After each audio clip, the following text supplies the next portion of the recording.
Oh, Jesus. That's where you want to go. Let's go. If we go in there, you'll look more. So,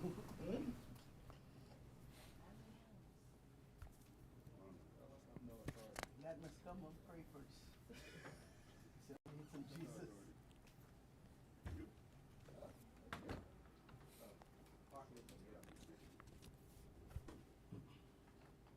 Pray particular for the Darrens, Ms. Gumbo. Madam President and Senators, good morning. Good morning.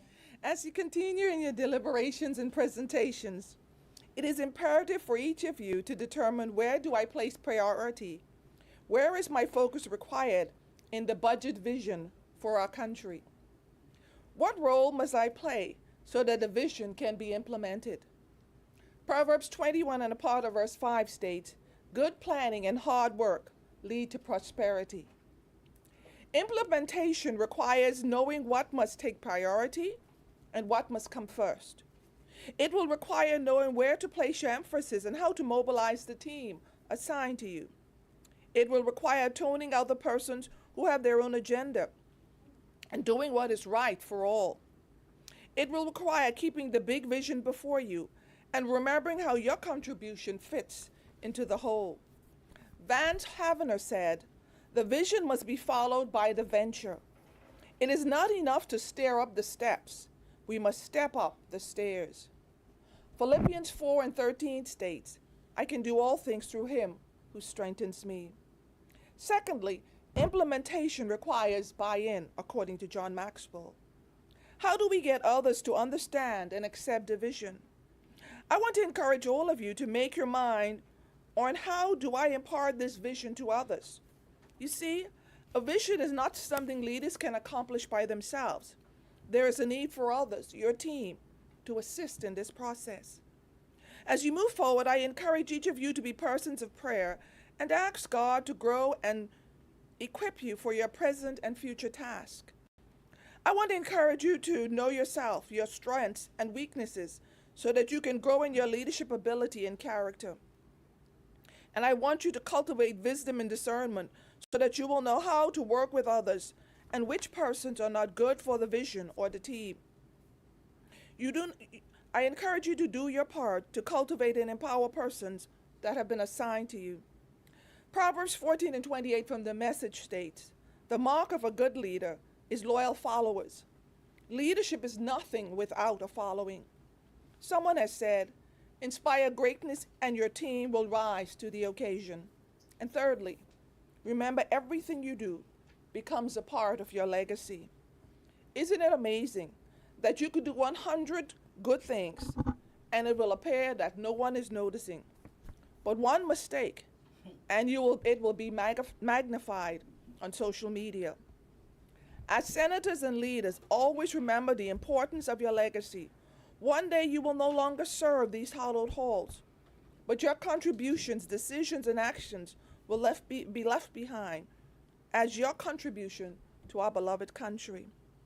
This is a sobering thought, but each of you must be focused on giving the best of yourself and serving with integrity. John Maxwell states, a legacy is a dream that changes not only your life, but also the lives of all the people it touches. Proverbs 20 and 7 I have adapted. The just person walking in their integrity, their children are blessed after them. Let's pray. Dear God, we lift up our senators and all the responsibilities that have been assigned to them. Help them to serve with integrity, faithfulness, and vision. Give them strength when they are tired or discouraged. Remind them of the many persons who look to their leadership and equip them for their task. Refresh and help them to guard their health, protect them and their families, and may the angels assigned to them operate in their assignment. Go before them and bless them and keep them in all their undertakings. In the precious name of Jesus we pray. Amen. Please join in the prayer of our Lord. Our Father, hallowed be thy name. Thy kingdom come. Thy will be done on earth as it is in heaven. Give us this day our daily bread, and forgive us our trespasses, as we forgive those who trespass against us. and lead us not into temptation, but deliver us from evil. For thine is the kingdom, power, and the glory, forever and ever. Amen.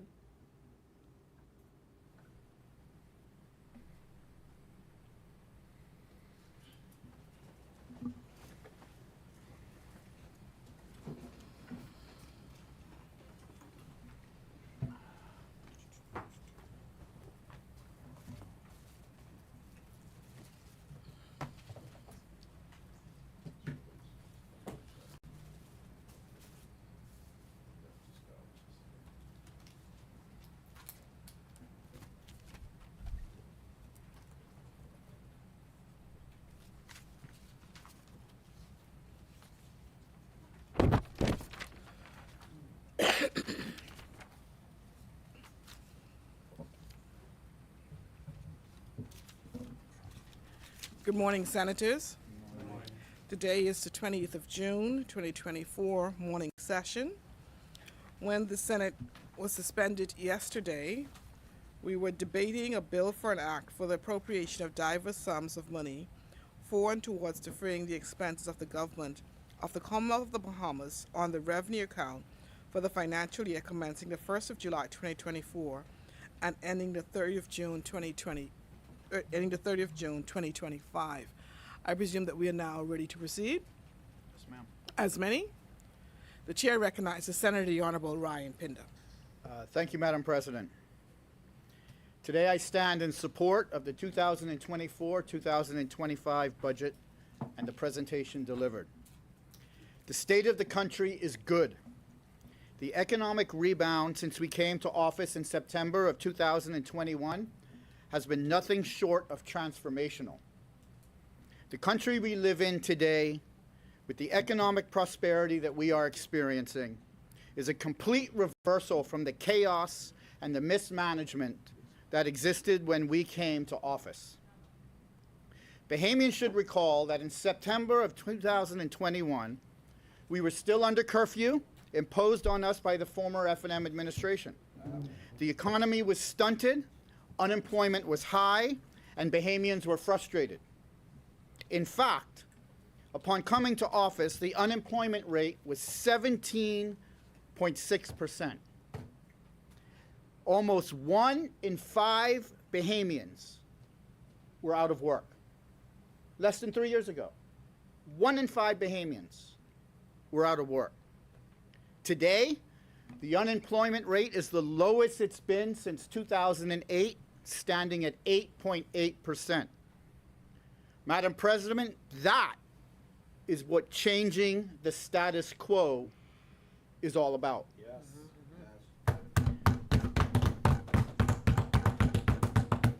In June of 2021, just months before we came to office, the debt to GDP ratio was 100.4%. That means the size of the debt was greater than the size of our economy. Wow. Most economists throughout the world would regard this as crisis territory.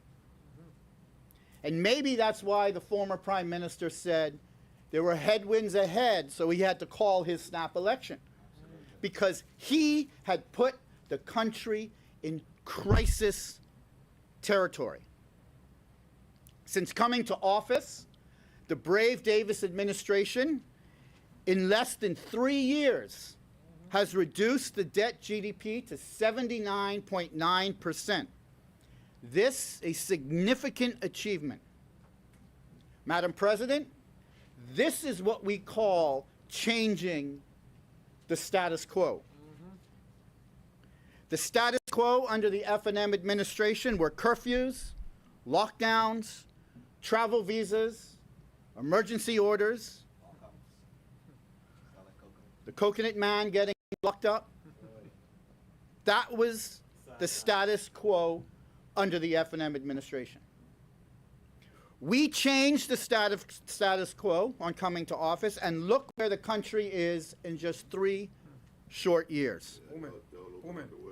I think it's important to reiterate some of Prime Minister Brave Davis' areas where this budget will continue to change the status quo.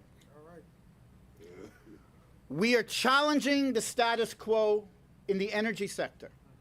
We are finalizing comprehensive energy reforms which will upgrade and modernize our failing grid, will bring solar on board in a big way, and we pull down sky-high costs to the consumer while increasing the reliability of power in this country.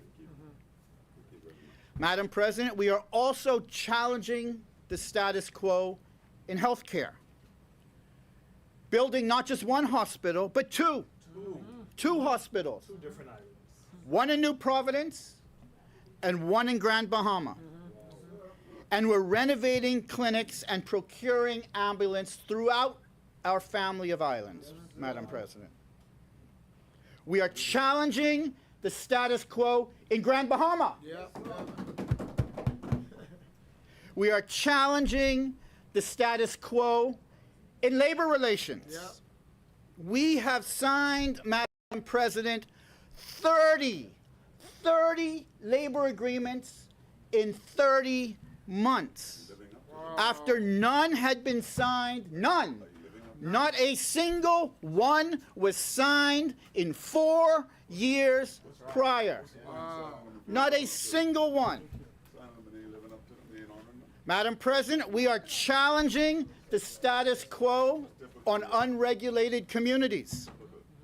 Our task force is demolishing shanty towns because they are unsafe, they alter life on our islands, and especially the communities in our family islands. And frankly, Madam President, they're against the law. And we are challenging the status quo which allows gangs in this country to flourish. We have passed new anti-gang measures. Madam President, we are challenging the status quo in our justice system. We put in place stricter bail laws that they did not support to stop the endless cycle of those out on bail violating terms of their bail and remaining free to commit more crimes. We built new courts. We passed laws to allow defendants to choose judge-alone trials, and we created more efficiencies in the judicial system with the Court Services Act and amendments to the Supreme Court Act and the Magistrates Act. Madam President, Bahamians are happy that they don't have to experience the status quo of the F&M administration. And Madam President, we are all happy that it is a new day in the Commonwealth of the Bahamas.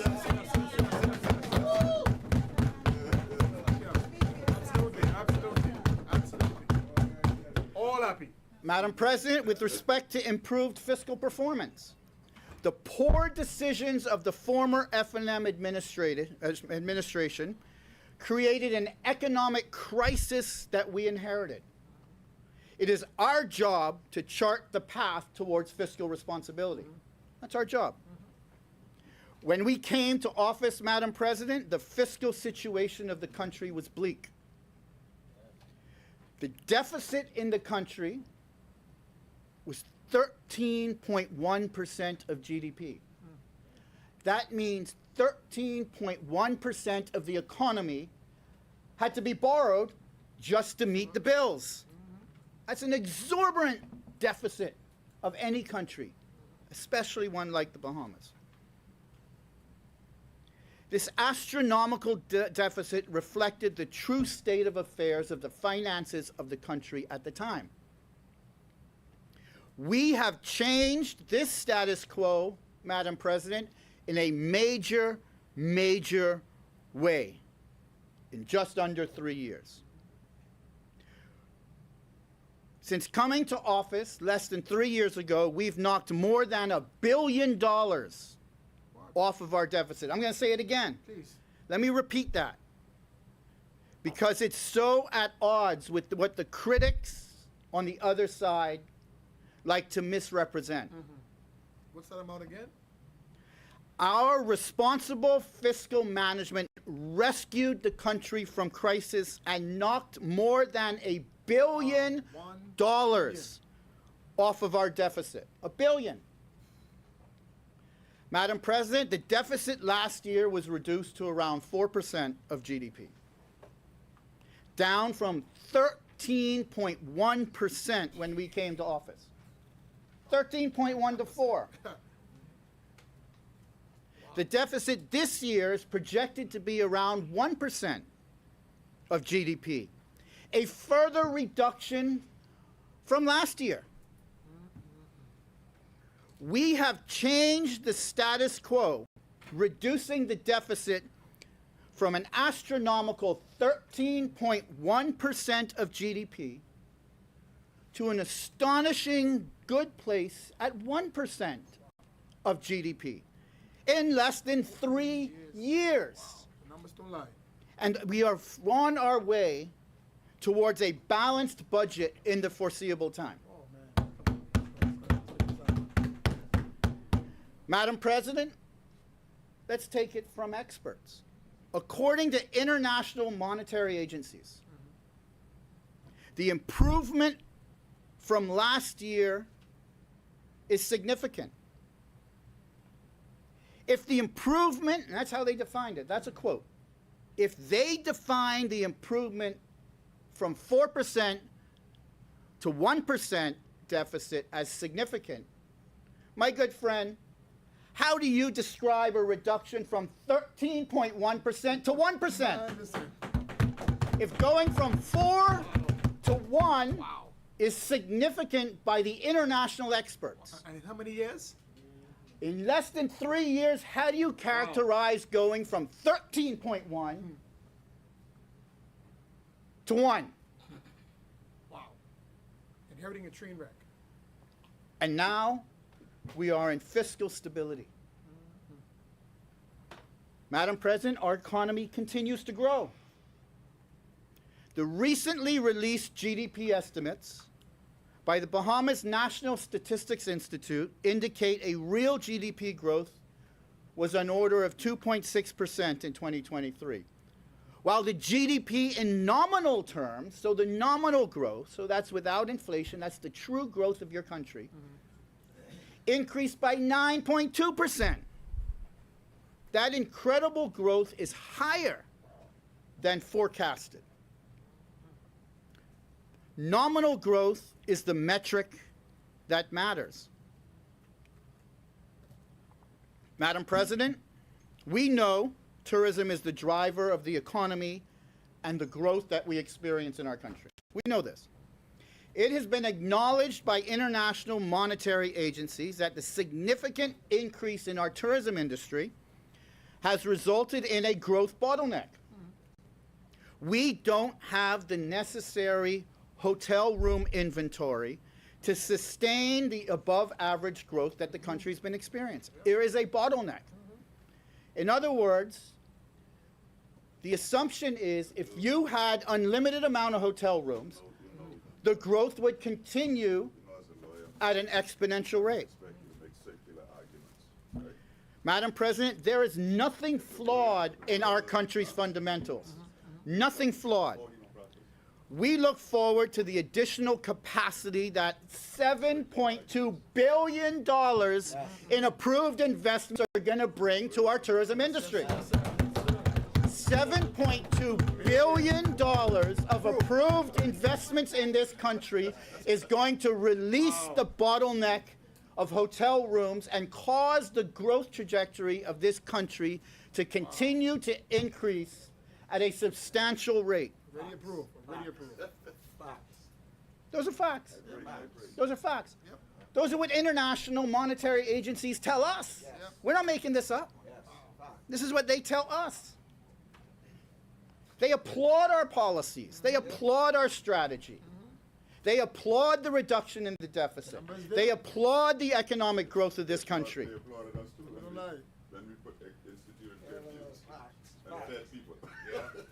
Madam President, we have economic The same people applauded us. rejuvenation in this country. The results of sound fiscal management and economic growth is making an impact on the daily lives of Bahamians.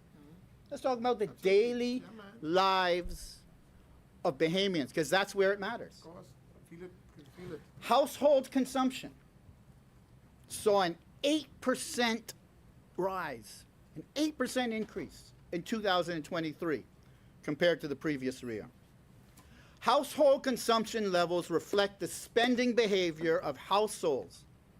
How much households are spending in the marketplace? Again, that rose 8%. Household consumptions are often considered a proxy for assessing the economic well-being, because what that means is the successes that we are achieving on a grand scale are making their way to the lives and the pockets of daily expenditures by ordinary Bahamians. This increase in purchasing power of Bahamians shows that positive economic developments are reaching Bahamian families. Madam President, this is also reflected in the key economic indicators of the country. The most recent official data from the Bahamas National Statistical Institute shows a 22% growth in the construction industry. 22%. Reflecting robust economic conditions of the country, government investment in infrastructure, and increased private investment in building projects. 22% increase in construction. Everybody working. The service industry, Madam President, such as hotels, Absolutely. casinos, sporting facilities, they all benefit from the tourism activity. Growing, get this, the service industries grew 10% in 1 year, Madam President. 10%. You need employees. Tourism arrivals indicate the sustained economic growth of the country, Madam President. Tourism arrivals. Listen to this. The Bahamas had 9.7 million visitors in 2023, last year. This represents a 37.9 increase from the 7 million arrivals in 2022. In 1 year, from 2022 to 2023, we had a 37.9% increase in tourism arrivals. 37.9. I'm getting there. I'm getting there. I'm getting there. I'm getting there. No, just wait. The influx of visitors last year underscores the substantial growth in arrivals since our peak in 2019, the year my colleague is referencing. In 2019, which was the peak, there were 7.3 million visitors. The peak. The peak. The former administration bragged about having record arrivals in 2019. 7.3, all over the place. The Minister of Tourism at the time, smiling and gleeing all over the place on how good a job he's doing. Now is the problem.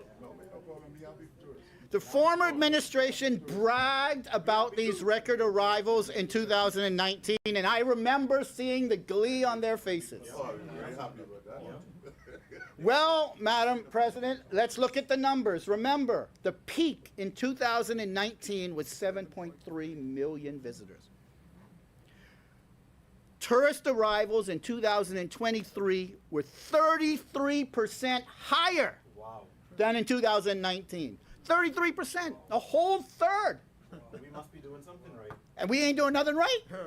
And the economy's in shambles. Working, man. Man, if you would listen to these guys, you would think, you know, the sky is falling. Goodness. And the numbers right there. Gloom and doom.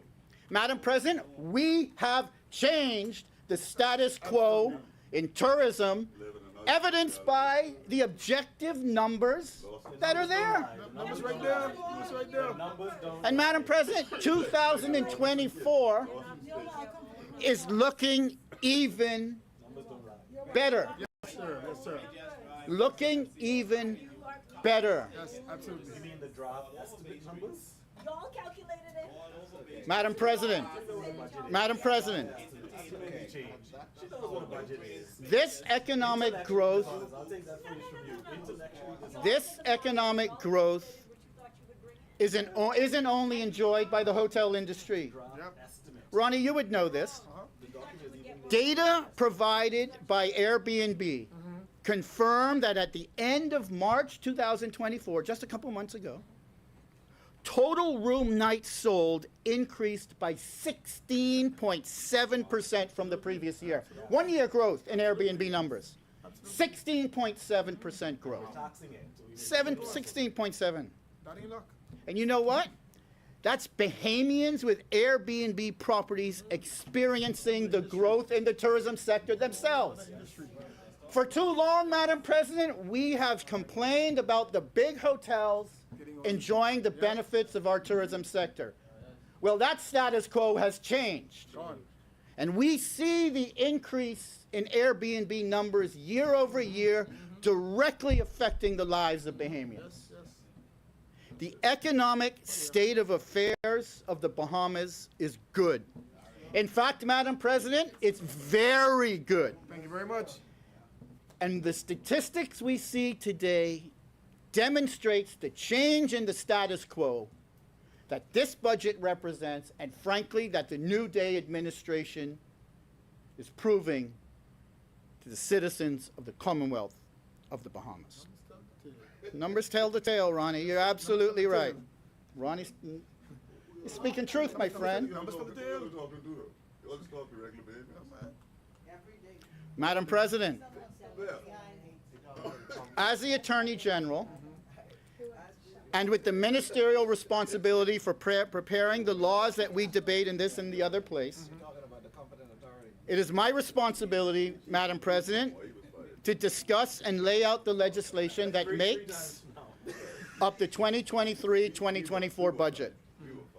Let me address the bills, Madam President, in alphabetical order, and this will help the Bahamian people understand some of the initiatives that we're undertaking today. They were all on his table. Yeah, absolutely. Complicit.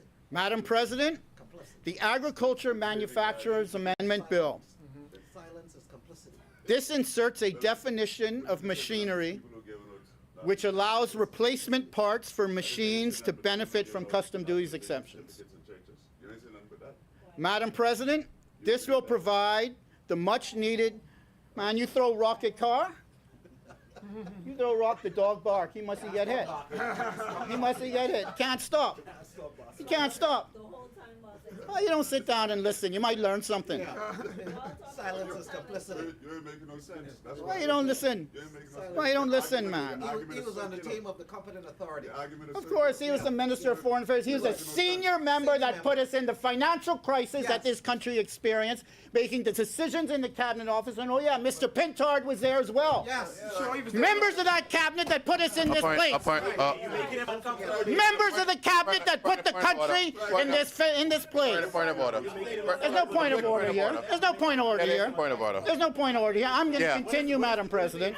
Yeah, yeah. Listen here. I ain't got what time is- to play those kinds of what is- games. what Madam is the President, point the of point of order is, I do believe the last statement is a bit misleading for the very simple fact that Which last statement are you referring that to? the Honorable Attorney General made about us being putting the country in disarray and the whole cabinet. Well, I think it bears true What is the point of order? in relation to that he's misleading. Okay. What All are you right. misleading to? Out of the same statement ordered by the Financial Secretary, I think it causes this statement to be, by the Attorney General, to be weakened because within 90 days of them coming to power, they reported the country is having a surplus. And financial ruin is not just a matter of debt, because all countries recur debt as a regular course. Financial ruin would have been to this day, they still have to do heavy lifting to produce. But in 90 days, Okay. the country had Thank you. had a surplus, which is irrefutable. Point of order. Thank you. Sit down, man. Sit down. Irrefutable. Sit down. Madam President, let me go through the legislation again to detail the initiatives that we are accomplishing in this budget. Your arrogance will be your undoing. Telling people that they had to sit down, that will be your undoing. Sit down. Arrogant spirit. Yeah. Very arrogant. The Agricultural Manufacturers Amendment Bill, Very arrogant. Madam President, inserts a definition of machinery which allows replacement parts for a machine to benefit from custom duties exemptions. This, Madam President, will provide the much-needed tax concessions to agriculturalists that didn't exist before, demonstrating our commitment to growing the agricultural sector of this country. Madam President, the Business License Amendment Bill. We passed a new Business License Act in the last year's budget. This amendment looks to provide cleanup and clarification in areas such as better defining when residential rental operations are exempted from the requirement of business license. Again, trying to provide clarity to the Bahamian people who are renting their residential buildings. The amendment also clarifies international business companies that do not have operations in the domestic market don't need a business license. This is going to greatly impact the ease of doing business in the international marketplace. One key amendment, Madam President, in the Business License Amendment Bill provides concessionary taxation to the agricultural sector. The amendment changes from a flat rate to a progressive rate of tax agricultural businesses with a maximum rate of 0.75%. Madam President, this change is a great concession to our farmers and gives them a reduced business license to help for this food sustainability of our country. Madam President, the Commercial Recreational Watercraft Amendment Bill provides that commercial recreational watercraft or for hire with streamlined registration and establishes that Bahamian citizens is a condition for the registration of your watercraft vessel for hire. The industry is reserved for Bahamians. We have witnessed instances where non-Bahamians try to circumvent the policy of the government in this regard. Well, we are putting it in law. This industry of rental watercraft for hire is reserved for Bahamians. Madam President, the Customs Management Amendment Bill prohibits ATM skimmer machines from being imported. These are to prevent illegal transactions in order to protect Bahamians from theft and financial crime. The amendment also bans non-biodegradable shopping bags to be consistent with our obligations in law under the Environmental Protection and the Control of Plastic Pollution Act, which the former administration passed.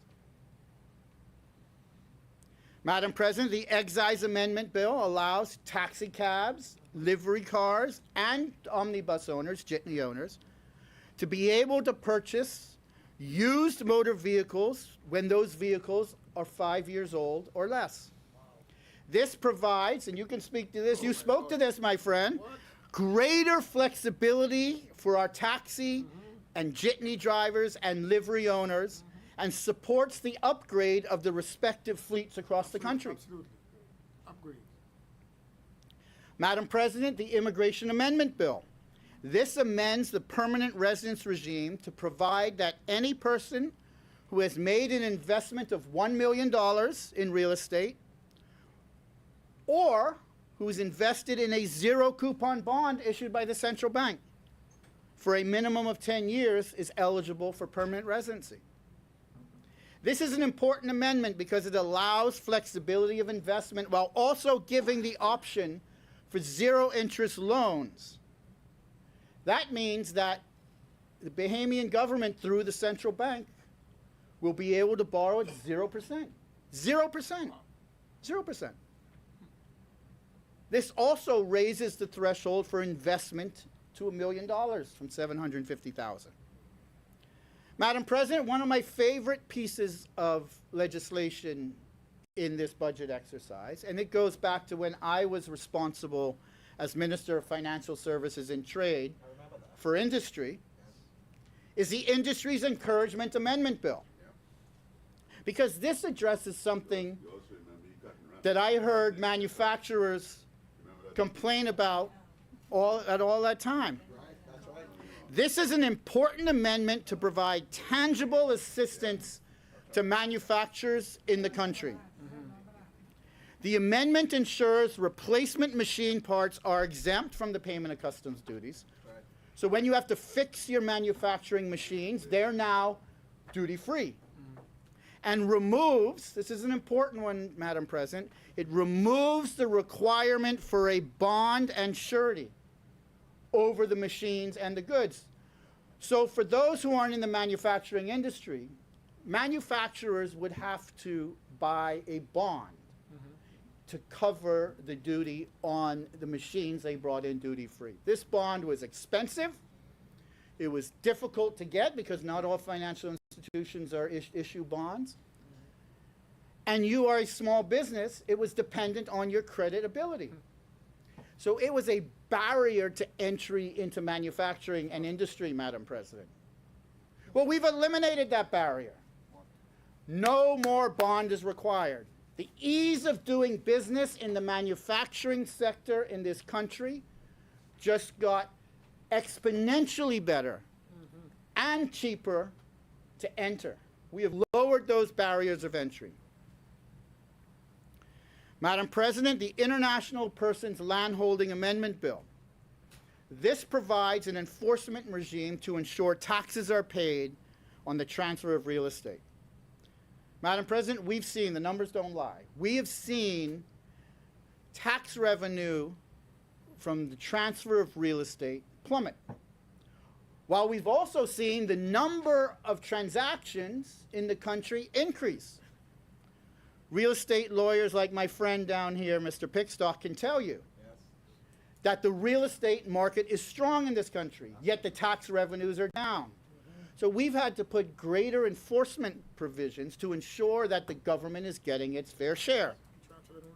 So we've seen this amendment provides for the expiration of a permit if value-added tax and real property tax is not paid in 90 days. So for those who don't understand, when a foreign person buys property in the Bahamas, they need a permit issued to them under the International Landholding Persons Act.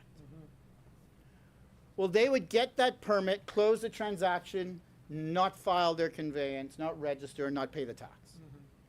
This now puts an expiration on that permit if you don't pay your tax. Therefore, an inherent enforcement provision. Madam President, the Ministry of Foreign Affairs Amendment Bill. This concerns the provision of consular services, allowing for the use of couriers to deliver passports to Bahamians living abroad. You can appreciate the benefits that this is going to have for Bahamians. Before, Madam President, when a Bahamian living abroad needed to renew or get their passport, and they didn't live in a city that had consular services, they would have to travel in order to just get a passport. This now allows in law for the ability to courier the passports to Bahamians, offering a benefit and eliminating the need for long journeys for the Bahamian diaspora living abroad. We think it's good as well. That's why we amended. There goes that arrogance again. Port Authority's amendment bill rebalanced the charging framework for jetties, groins, moorings, and abutments for too long. Serious affliction. For too long. The management of jetties and docks and groins in this country has been for pittance. This rebalances that. And many times this has to deal with big marinas operating in this country. Marinas that are generally owned by foreign investors, getting away with pittance. This rebalances that whole regime. Real Property Tax Amendment Bill amends provisions related to the enforcement and collection of real property taxes on property. This goes back to the point that my good friend and colleague, Minister Halkita, said, that we are trying to ensure that those who lawfully should pay actually do pay. That is part of our ability to correct the finances of this country without raising taxes. And that's proof in the numbers. 1% of GDP is our deficit, 1%. Yours was 13.1%. The Road Traffic Amendment Bill, Madam President.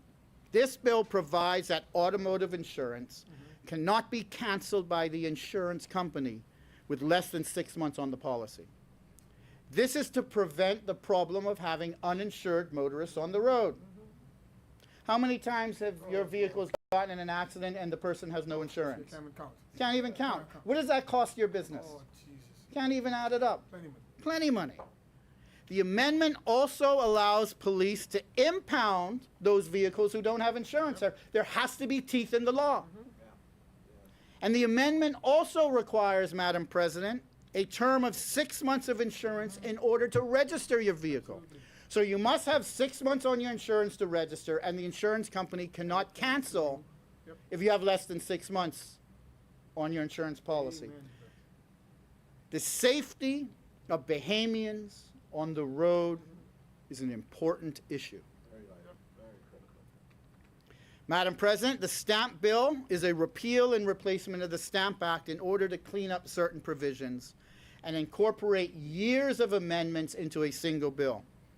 This is consistent with what I spoke to last year with our intent to consolidate revenue bills for the ease of interpretation and the ease of use.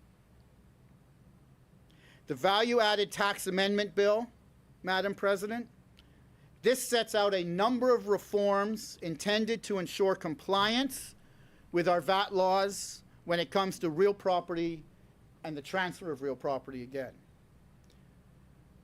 As I indicated, we've seen a significant fall off in the revenue in this area. This includes penalty provisions and establishes a tax amnesty. So I'm sure my good real estate colleagues like Mr. Pickstock will advise their clients that there is a tax amnesty in place now by providing 6 months of leniency to allow persons to submit unstamped instruments, so all those conveyances that haven't been stamped, and have the VAT calculated at the market value at the time of the transaction. A great windfall. Incredible. A great windfall for those who have been trying to duck the system, Madam President. But I caution them, if you don't take advantage of this amnesty program, the penalties will be stiff. You will be assessed at market value of filing. You will have penalty provisions and interest provisions applied. So if you are liable to pay the taxes that we all are liable to pay, I encourage you to take advantage of this amnesty program. Yes, yes, yes. I know, Mr. Pickstock, you've already advised your clients of such. I have. Have indeed. Yeah, he did. That is done. Madam President, we are changing the status quo in the Office of the Attorney General, Madam President. See, this doesn't only mean changing the status quo at the top macro level of the country. It is our responsibility with portfolios in the government, Madam President, to change the status quo within those portfolios in which we operate. Also. So I want to take the opportunity to speak, Madam President, about some of the important reforms that we are undertaking in the Office of the Attorney General that define changing the status quo. The Registrar General Department, Madam President. Hear a lot of moans even through the cameras.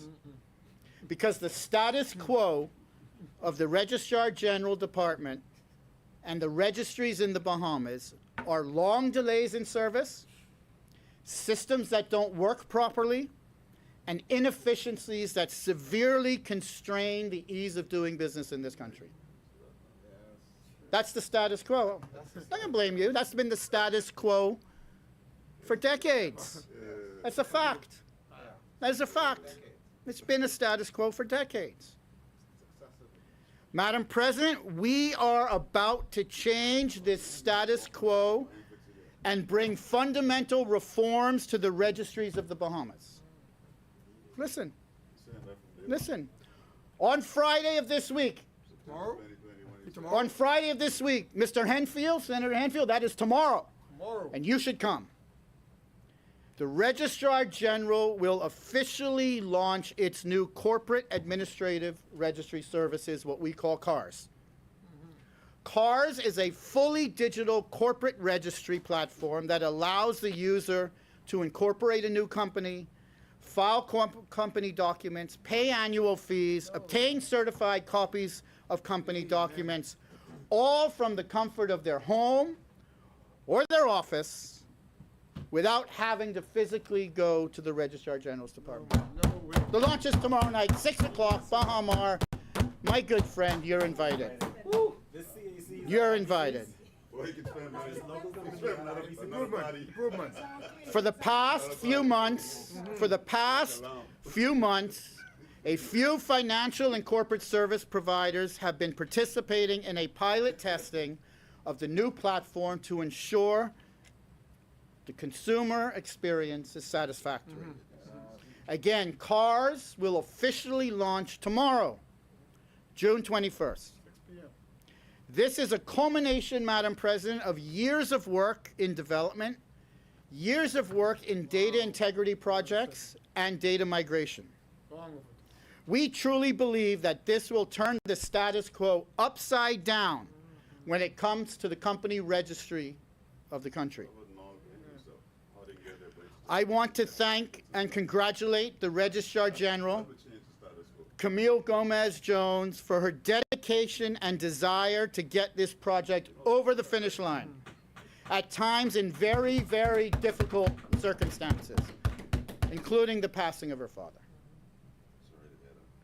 We are very excited, as is the industry, to introduce this platform, which is an important modernization step and a step forward that's going to be appreciated by the business sector in this country. Under his breath, Madam President, I heard the good senator talk about, well, what about Bahamians with their marriages and their births and their deaths? I hear him when he mumbles.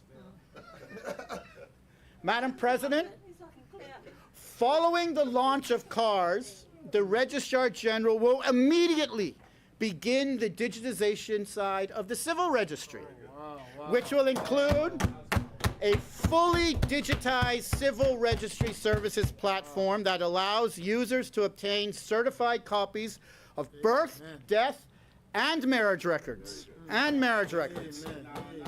as well as certified copies of recorded documents without having to visit the Registrar General's department, Madam President. Immediately. Outstanding, AG. Outstanding. The development work on this project has already begun. The developer has been selected, mobilization has been paid, and development work has started. And we look forward to launching a new civil registry platforms for new registrations by the end of this calendar year. Changing the status quo. By the end of this calendar year. Changing the status quo. Madam President, gone will be the days of having to line up outside in the elements, holding your babies, to go and get registered at the Registrar General's department and get your documents. Gone will be those days. My Lord. That is changing the status quo. That is what changing the status quo is all about. Madam President, as part of the civil registry modernization exercise, we will pass the Movable Properties Security Interest Bill and launch a movable assets and collateral registry. We will table this legislation before the summer recess for all to see over the summer. And it will be integrated into the new digital civil platform that we're developing now. So let me explain a little bit the impact of this, because I believe, Madam President, for small and medium-sized businesses, this may be one of the most important pieces of legislation that we pass in this place. Too much goodness, AG.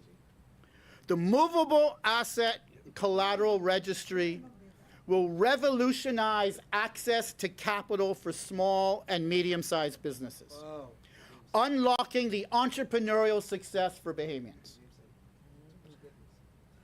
The new collateral registry will allow the automatic perfection of a security interest, like a shadow mortgage or a mortgage over property, in movable assets such as inventory, vehicles, accounts receivable. So Ronnie, let me tell you what you can do. We got a shadow manager. You have accounts receivables now. People owe you money in your business, right? They may pay on terms. Can you go to the bank now and borrow against that? Will the bank give you a loan against your accounts receivables? Not today. Not today. Not today. If the bank can secure their interest on a registry digitally and automatically, the bank will then have a perfected interest in your accounts receivables and lend you based upon your accounts receivables. What kind of capital will that open up for your business? Oh, my, amazing, amazing. Banks and financial institutions will now be asked not to sit on all that liquidity that they have and start financing small and medium-sized businesses based upon the collateral and the movable collateral they have. Because not all businesses have property to put up, Madam President. No, but they get receivables. Many businesses rent. Many businesses don't have real property that the banks want a mortgage over. But they have equipment, they have vehicles, they have accounts receivables, machinery, and now this provides a mechanism for banks to lend on those assets. That is amazing. We are excited to what this can mean for small businesses in this country. Certainly, Madam President, we are changing the status quo when it comes to access to capital Game changer. for small and medium-sized businesses. Game changer, game changer.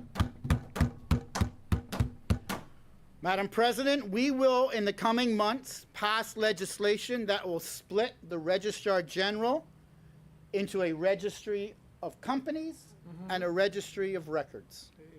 There will be two distinct operations with two distinct registrars and staff that are trained in these specialty areas. Great, great. The demand on a single registrar today is too great. The volume is too much, and you see the resulting inefficiencies as a result. By having two distinct registrars, we will create more efficiencies and ensure dedicated and trained services are given to consumers in both areas. Madam President, this is a long time coming and certainly upends the status quo at the Registrar General's Department. Improve the quality of service for Bahamians. We are on the verge, Madam President, of finally moving into our long-awaited new space at the Financial Center. The renovations are finally complete, and the last of the furniture and the cabling is being completed. This will ensure an experience by the consumer at the Registrar General that the consumer in this country has never seen before. Madam President, we are also on the cusp of intellectual property reform in the Commonwealth of the Bahamas, ensuring a modern legislative and registry framework to empower the orange economy and the creative industries of the Bahamas. This is a fundamental policy priority of the brave Davis administration, ensuring that the orange economy represents a significant component and participates in our economic growth.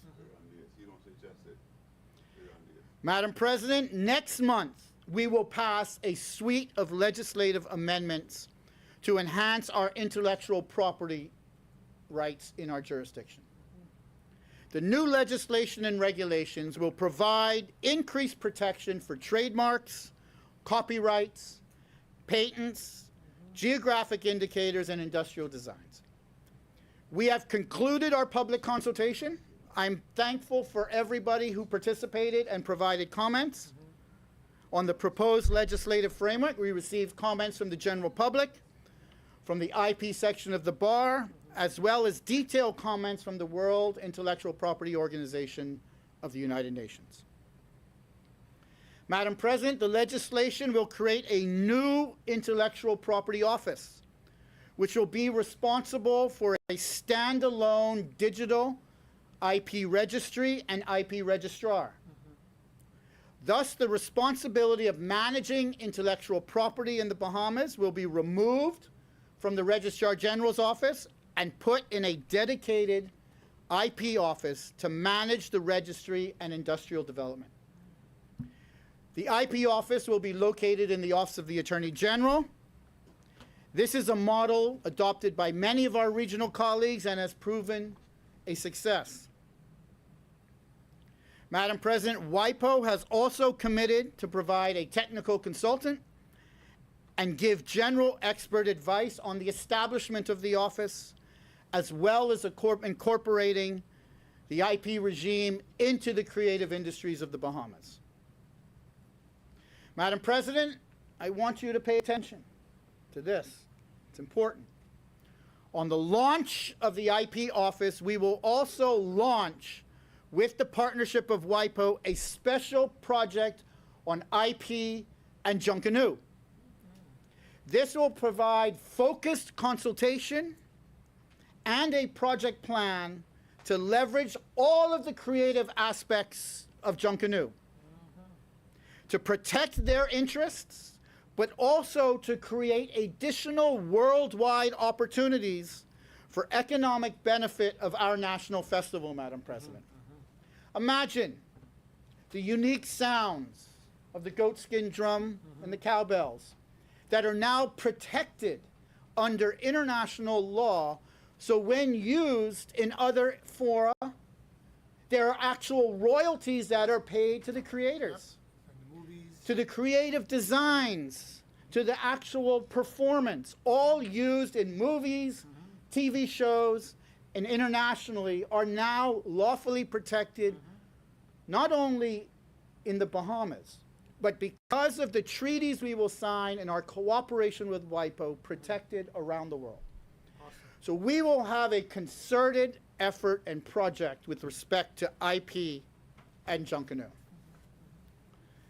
Madam President, what might be the most important element of the reform of the registries in our country is land reform, Madam President. Yes. I am pleased to announce today, right now, that we have released for public consultation the long-anticipated Land Adjudication Bill and Land Registration Bill, which will establish the framework for registered land and the creation of a land registry run by an independent, standalone land registrar. Madam President, the bills and a presentation on the framework can be accessed on the website www.bahamaslandreform.gov.bs. www.bahamaslandreform.gov.bs. This website is live now. We will be hosting public consultation on this through the summer months. We will have public consultation events. You can respond through the website, and those comments come directly to me as the Attorney General on the bills and the presentation. We look to pass this legislation, Madam President. This isn't just something we put out there and twiddle our thumbs with. We look to pass this legislation in the fall when we return from the summer recess. And by the beginning of 2025, have active land adjudication panels processing title to be registered on a newly established land registry. Initially, we will have to run a dual system, the current system and new transactions, and land adjudication running parallel. We understand that. Our job is to get as much title on the land registry as fast as possible so we can transition into a full land registration system. This is incredible. This is life-changing. Once the property, this is the effect of this. This is the effect of this. Once the property is on the land registry, the title will be deemed good and marketable title. Deemed good and marketable title. Madam President, gone are the days for extensive and expensive title verification exercises, much to the chagrin of colleagues like my good friend, Senator Pickstock. But this is progressive. This is about the consumer. This is about Bahamians looking to clean title and be certain in their title. This is about fast transactions. This is about eliminating costs of doing business and property transactions for Bahamians in this country. That's what this exercise is about.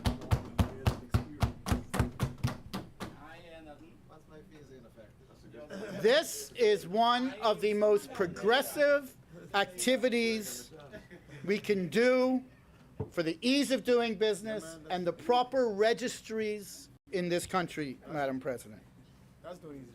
A properly constituted land registry will be a fundamental change to the approach, the cost, and the ease of doing business when it comes to property transactions in this country. This is a fundamental shift, Madam President, a fundamental shift in the status quo that we experience today. That's front page news.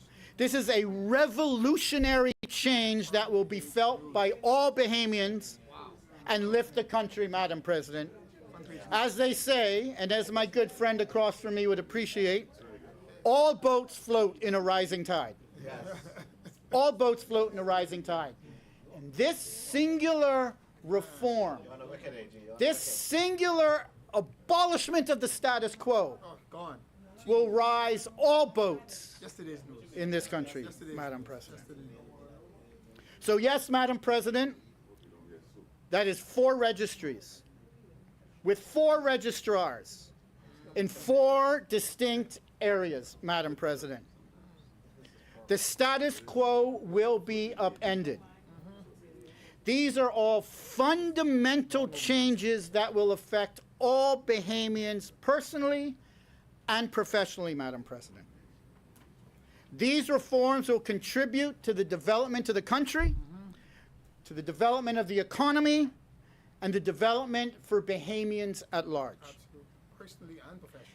Changing the status quo in the registries of our country will go a long way to truly impacting the ease of doing business in the Bahamas. Getting it at its core. You're getting it at its core. Madam President, I want to speak about another effort to change the status quo in this country, and that has to do with the government cartographic insurance program. Now, let me explain what this is. This is, again, forward-thinking and really brings necessary reform to Bahamians across this country. The Office of the Attorney General has been tasked with changing the status quo on the availability of catastrophic property insurance for the most vulnerable in this country. Okay. We can all agree that given climate change, the effects of climate change, the increase and frequency and severity of hurricanes, that catastrophic property insurance has been priced at a point that is out of reach for many Bahamians and certainly out of reach for most of the vulnerable, if not all of the vulnerable in this country. That is a fact. And you know what another fact is, Madam President? Insurance companies are actually quoted on how much hurricane coverage on property that they can issue.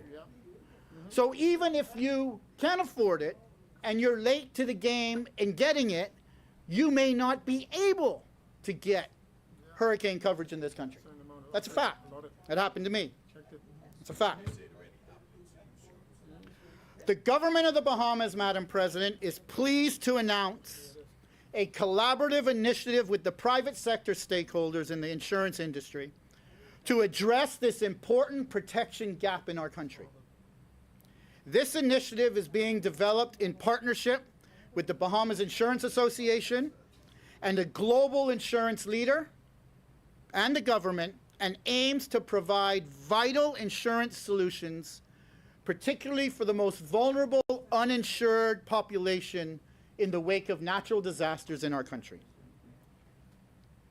The aim of this project is to significantly mitigate the strain on both public finances and private damage following natural disasters, allowing for a more efficient and effective disaster relief efforts.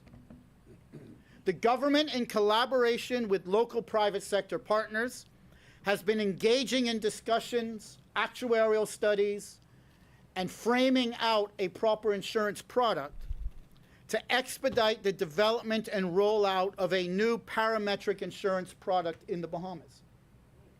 The initial phase of this program, Madam President, will focus on individuals who meet the following criteria. They are uninsured, so they lack the adequate insurance coverage for their homes. They're Bahamian citizens living in the Bahamas. They are homeowners who occupy their homes, owner-occupied homes, or they're pensioners, and their homes are valued at under $300,000. So this starts at the property tax exemption level, $300,000.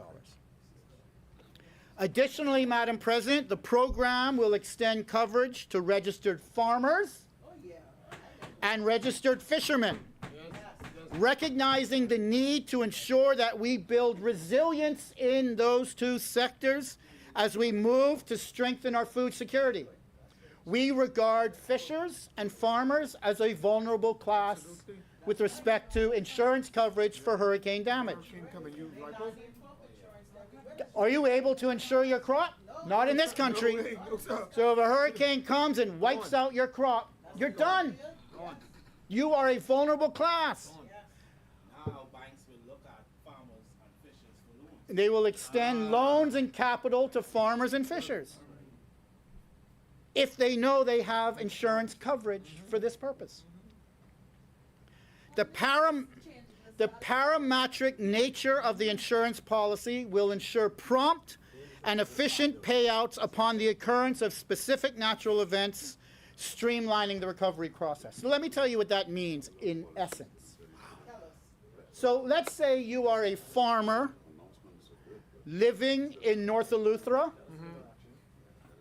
and you have a farm and your crops there, and a hurricane comes and hits North Eleuthera.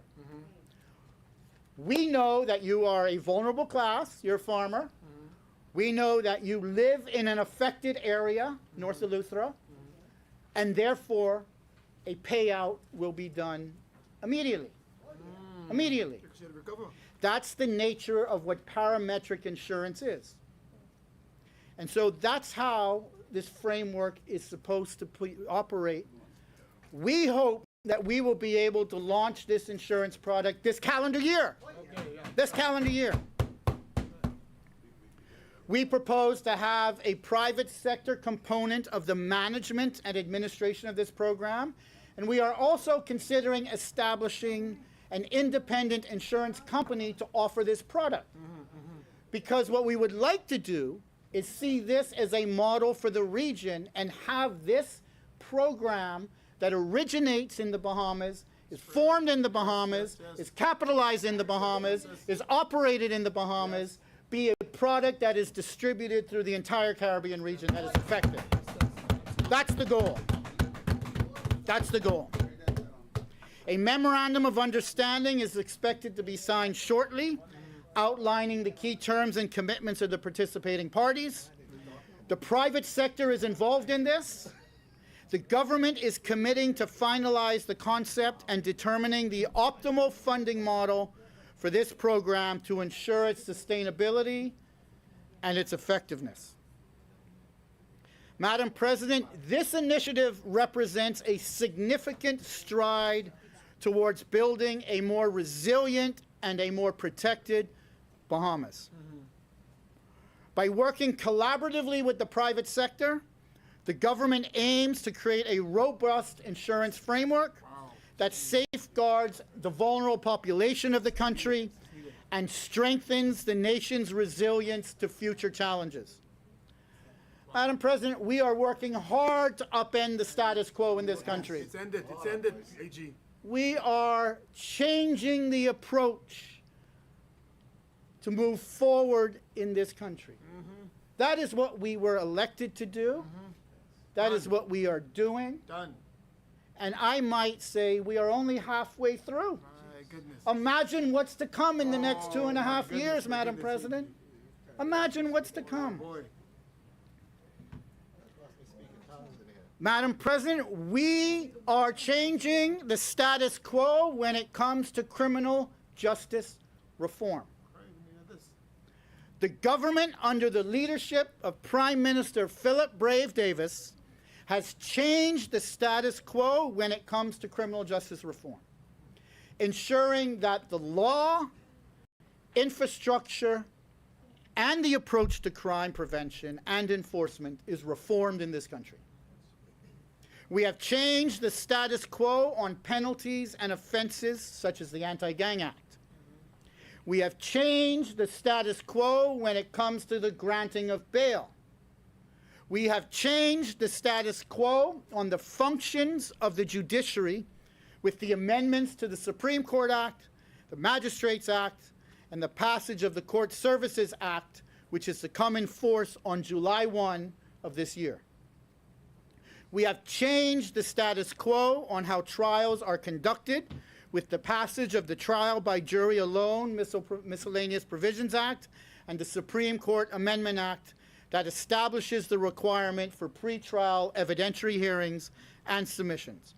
Both pieces of these legislation will cause for criminal trials to be administered more expediently and bring justice in a more timely manner in this country. Madam President, in this upcoming fiscal year, we will continue to change the status quo on criminal justice reform.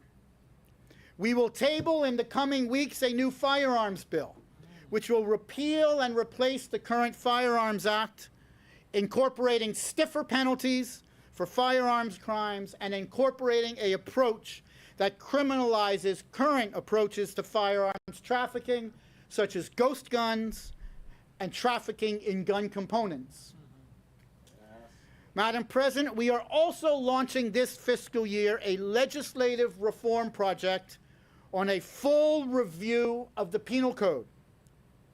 Listen to this, Madam President. I was astonished. The current Penal Code in this country originates, does anybody know from when? 1927, you were close. 1927, with piecemeal amendments along the way.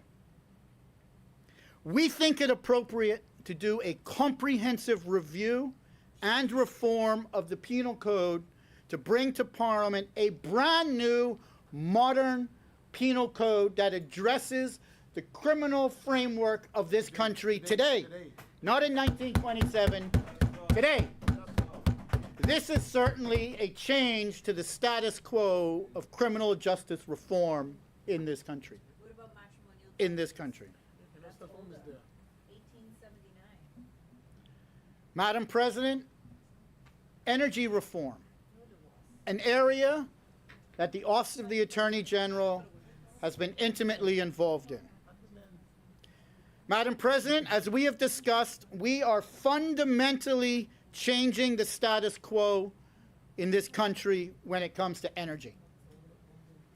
We are advancing a new energy era, our country's first nationwide comprehensive energy reform.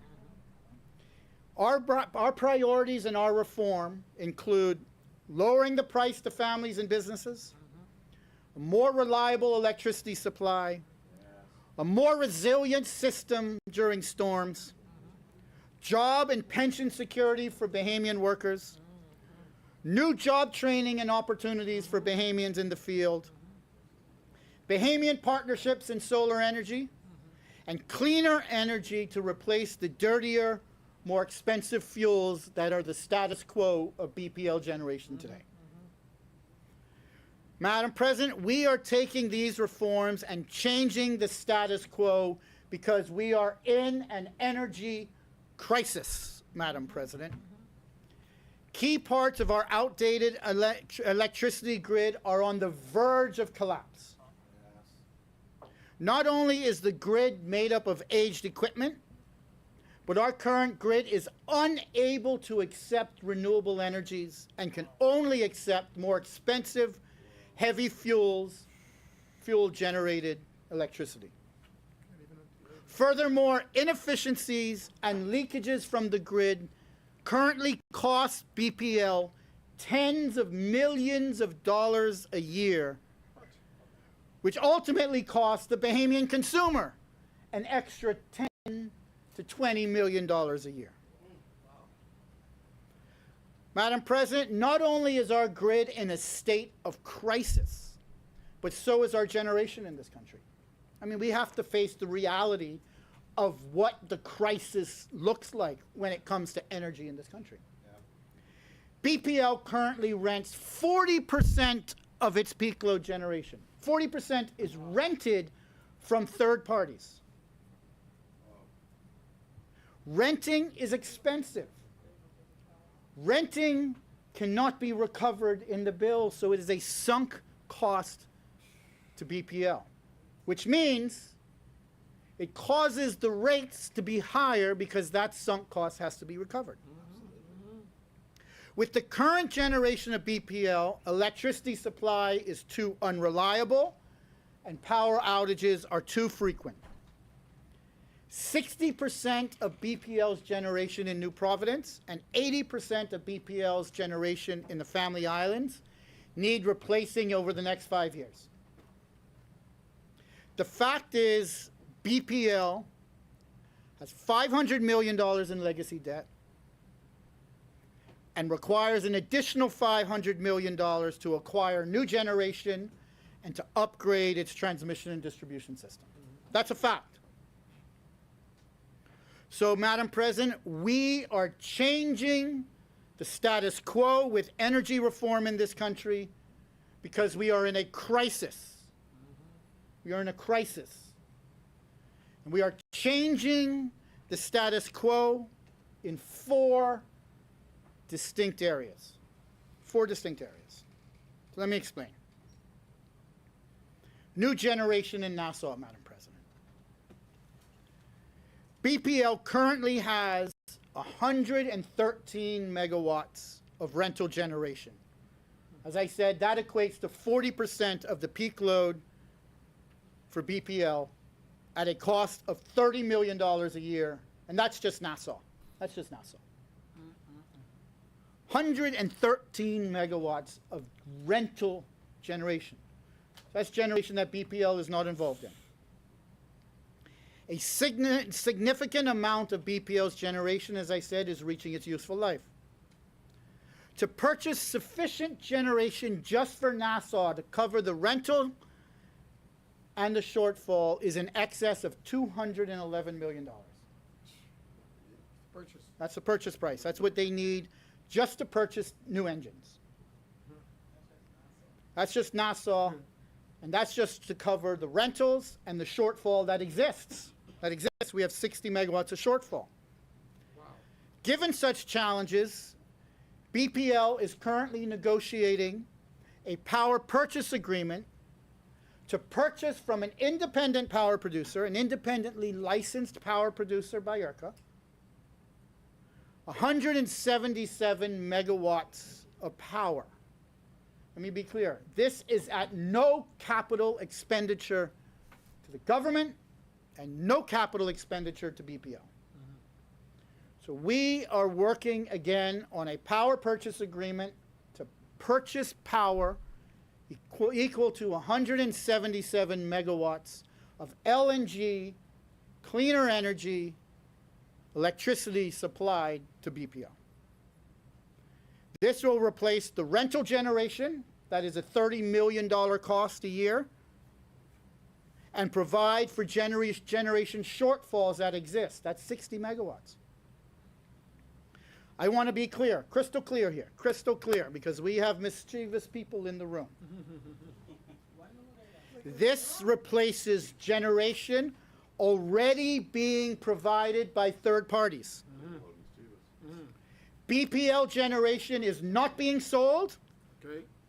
and BPL will continue to generate on its own as well. All right. All right. Not laying off nobody. Not laying off nobody. Don't twist your words, AG. These words hard to twist. Crystal clear. To the point. On the transmission and distribution, Madam President, the challenges of the grid in Nassau I have detailed. It will cost $130 million to sufficiently upgrade the grid to allow for efficient and reliable transmission of electricity to avoid an energy collapse in this country. The arrangement to upgrade the transmission and distribution is for BPL to contribute its transmission and distribution assets to a special purpose vehicle. In exchange, it's a capital contribution by BPL, in exchange for 40% of the ownership of that equity in that SPV.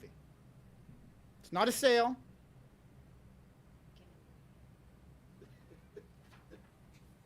These assets, these transmission and distribution assets, have a book value to BPL of $100 million. They have $100 million.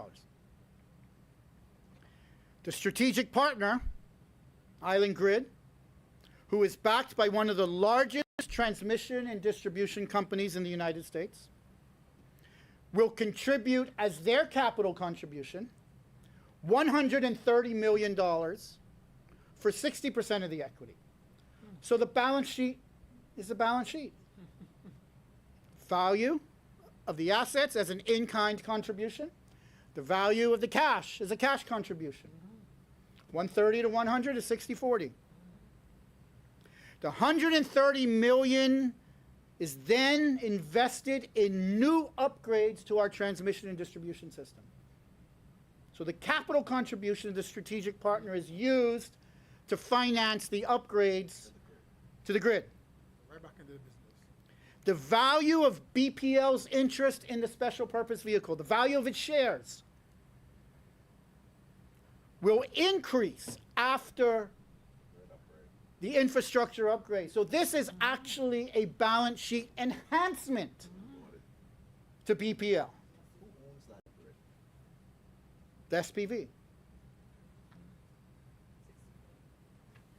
BPL has the right to purchase at fair market value 9% of that SPV, with 2% going to a foundation, thus allowing the option to adopt the model of Alive and BTC. Two models that are established for PPP relationships in the country. If BPL wishes to terminate the agreement unilaterally without cause, they have that right, and they can buy the rest of the shares at fair market value. So they have an option right in that if they terminate the agreement. And by the way, that arrangement is the same exact arrangement, word for word, that the former administration put in the cruise terminal agreement. Oh, yeah. Yeah, same deal. So the terms of this mirror the terms that they did. So they acting like this brand That's new. commercial terms.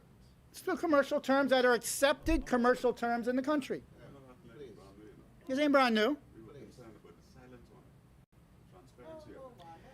So I want to give you, Madam President, a sense of crisis that we are in respect to our transmission and distribution system. This is new information. Let's look at what happened in Ecuador, Madam President. Just yesterday, Ecuador was hit with an hours-long blackout that left the South American nation of 17 million people without power. 17 million people.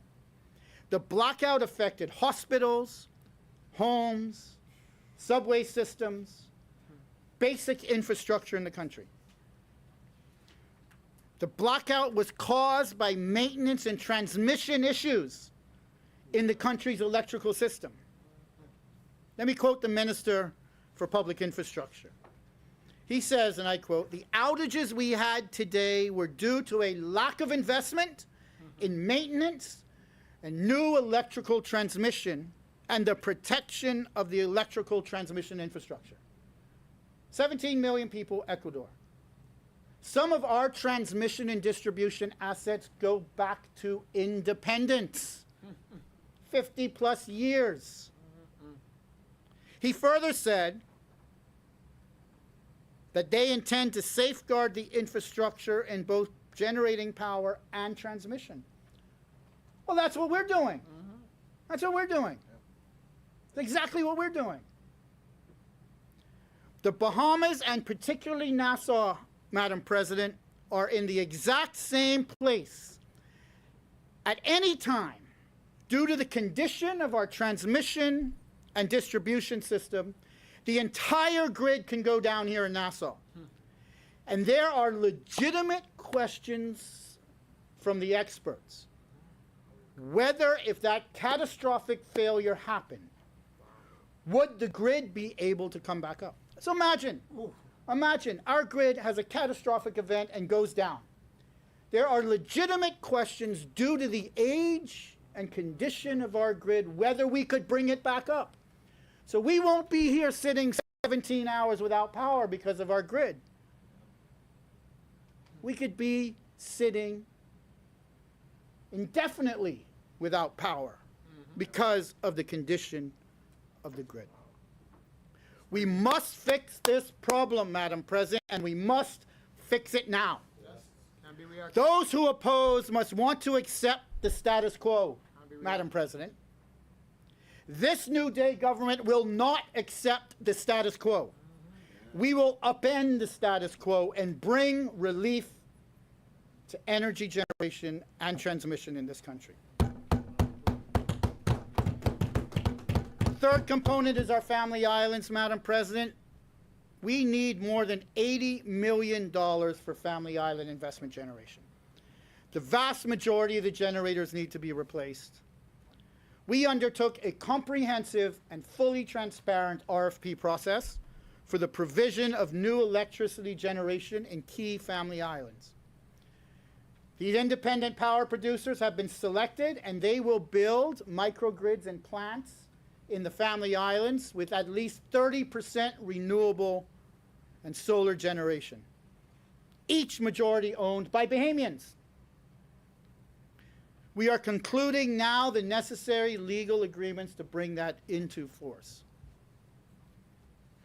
Nassau Solar, we likewise completed a comprehensive, transparent RFP process and have awarded 70 megawatts of solar electricity to independent power producers in this country on 3 locations. This is a historic step in our country's transition to renewable energy, and also significant progress in securing much-needed additional generation. This is the first utility-scale solar project in Nassau, and all at no capital cost to BPL or to Bahamians. Madam President, this is the definition of changing the status quo of energy in the Bahamas.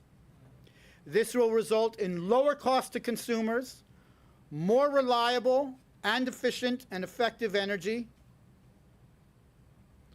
all without costing BPL any money for capital improvements. This, Madam President, is true energy reform and the kind of change that is essential for the economic growth and reliability of our country. So, Madam President, those who don't believe in such partnerships and those don't believe that this is the way to go, I'm speaking to the other side, Madam President, they should either, one, they should say why they believe the status quo is acceptable. They should tell the Bahamian people why they think the status quo is acceptable. Or secondly, Madam President, they should say how they believe BPL consumers and Bahamian taxpayers should bear the full burden of upgrading the grid, and what impact they believe that would have on families, businesses, economic growth, and the cost of power to the consumer in this country. It's easy to say no, no, no, Madam President, but they ain't got no ideas and nothing to put forward. So I must only conclude that they accept the status quo of energy in this country, Madam President. I can only conclude that. Still planning. Madam President, we at the Office of the Attorney General are changing the status quo when it comes to international advocacy and the pursuit of justice for the Bahamas. There are three specific areas I think that are worth mentioning in this regard. The issue of climate justice, the issues of firearms trafficking, and the issue of tax governance and fairness. We must ensure that those responsible for climate change, for pollution, and for biodiversity loss and their corresponding impacts on human rights, including the rights to health and a healthy environment, pay, Madam President, for that damage. The polluter must pay. Yes, we can pursue private causes of action against private polluting companies, and we're actively involved in that exercise. But what about the liability of sovereign countries, Madam President? What obligation do they have for failing to protect the environment and for failing to enforce proper climate regulation and holding their companies and their citizens accountable for the damage that they have done? On the 29th of March, 2023, the United States General Assembly adopted the historic resolution to request, what did I say? United Nations General Assembly adopted the historic resolution to request an advisory opinion by the International Court of Justice on climate change and human rights. The question put to the International Court of Justice asks whether countries themselves have an obligation under international law to protect the global climate system. It also seeks advice with what are the legal consequences when countries' actions or omissions cause significant climate harm to small island developing states and future generations. That was a question put to the International Court of Justice. The Bahamas has submitted a legal brief in support of the determination of liability on sovereign states. We will make representation in a very aggressive manner at the International Court of Justice at The Hague and support a determination that sovereign nations have legal obligations and liabilities for their failure to sufficiently address the climate crisis caused by their emissions. Climate justice will come for them. It will come for them. In this government, we continue to be very clear about our determination to impact decision-making in the international arena.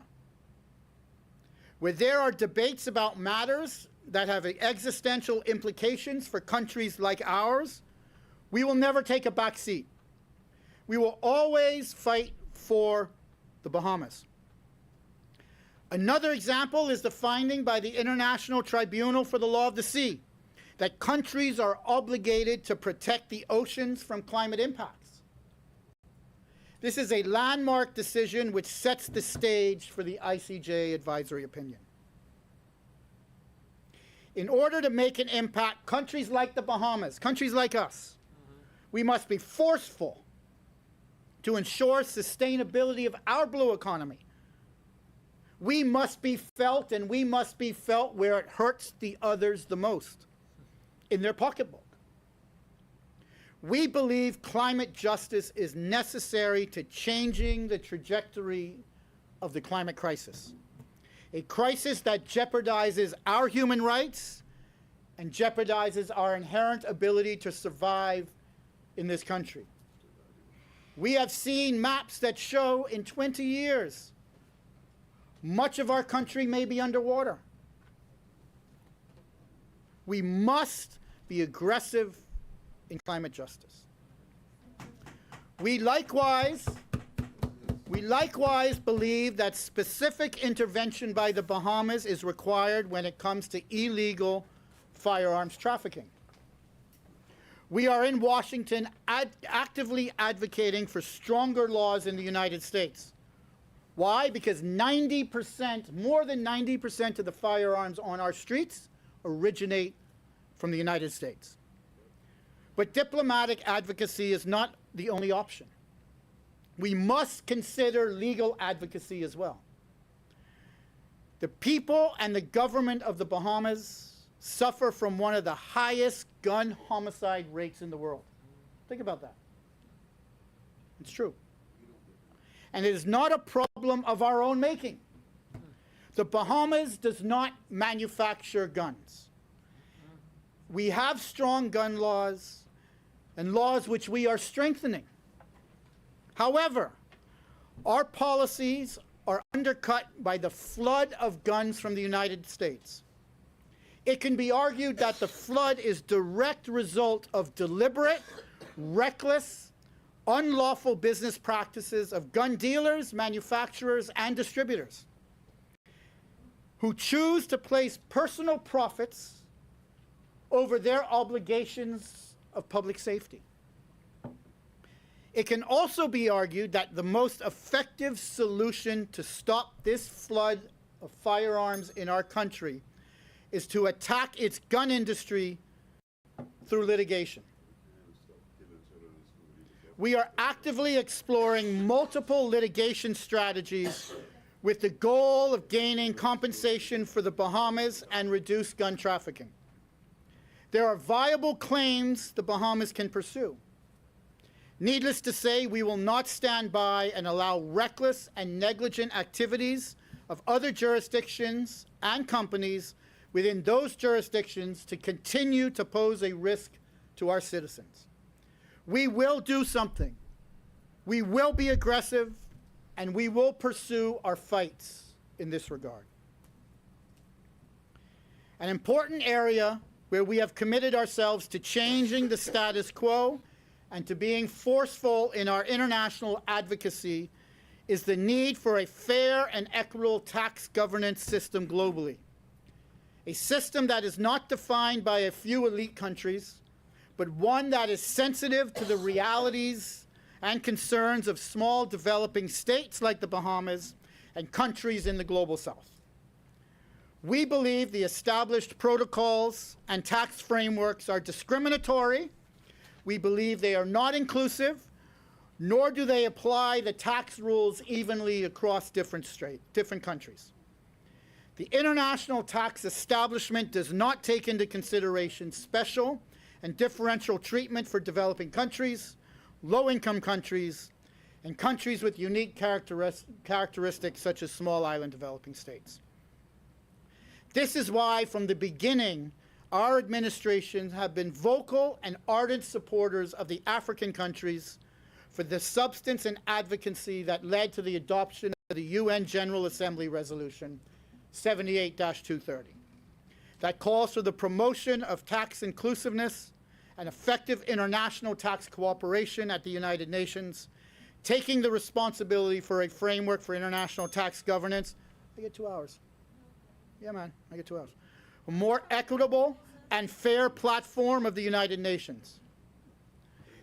I represent the Bahamas and the region on the United Nations Ad Hoc Committee, which has been tasked with drafting terms of reference for a UN Framework Convention on International Tax Cooperation. Senator Pender. Let me finish my comment. Senator Pender. According to the rule, you have 90 minutes.